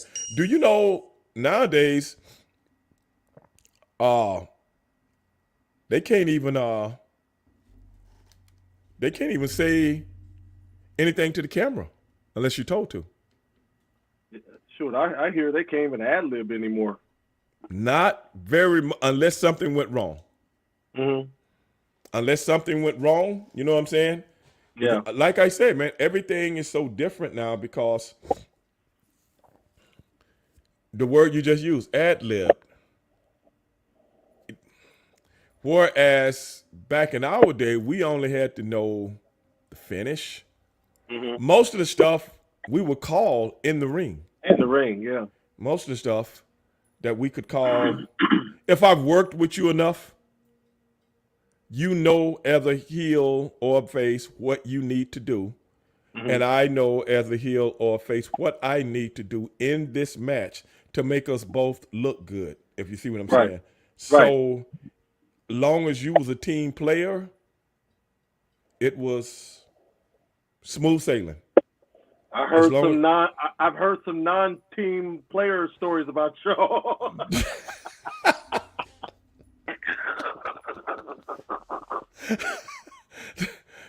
Hey, about y'all, about Cat, about the Guerrero. right. Y'all, boy. I'm just hoping. Hey, I'm just hoping you're a team player, baby. That's all I'm hoping. Tracy. yeah, That's yeah, all I'm. boy. That's all I'm Hey, hoping, dog. Cause man, and and if you're not, oh, you gonna know about it. no, I You, already do.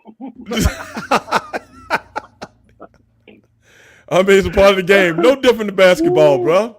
Man, yeah, for real. It Yep, ain't no different than yep. basketball. I mean, you take You care. right. You take care of You your right. things. You take care of things when you gotta take care of things, bro. Yep, yep. You right. You right. Yep. But hold on a second here. But at the end of the day, man, hey, we just trying to get some paper. You know that. Yeah, yeah. And you can make money with each other. You You know know. that's it, brother. I'm trying to get Yep. this paper, and I'm trying to get out of here with Healthy. my yeah. Power on. Yep. I mean, Bluetooth pairing.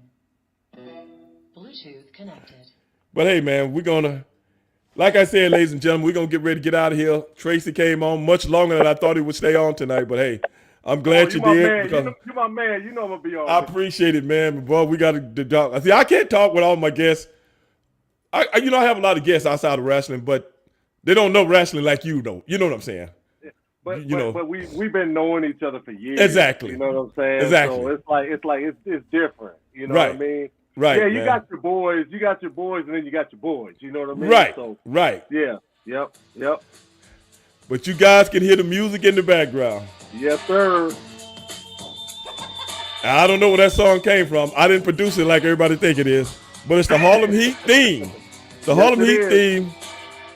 For my man, Mr. Tracy Murray. I am Stevie Ray, and I will see you guys tomorrow night.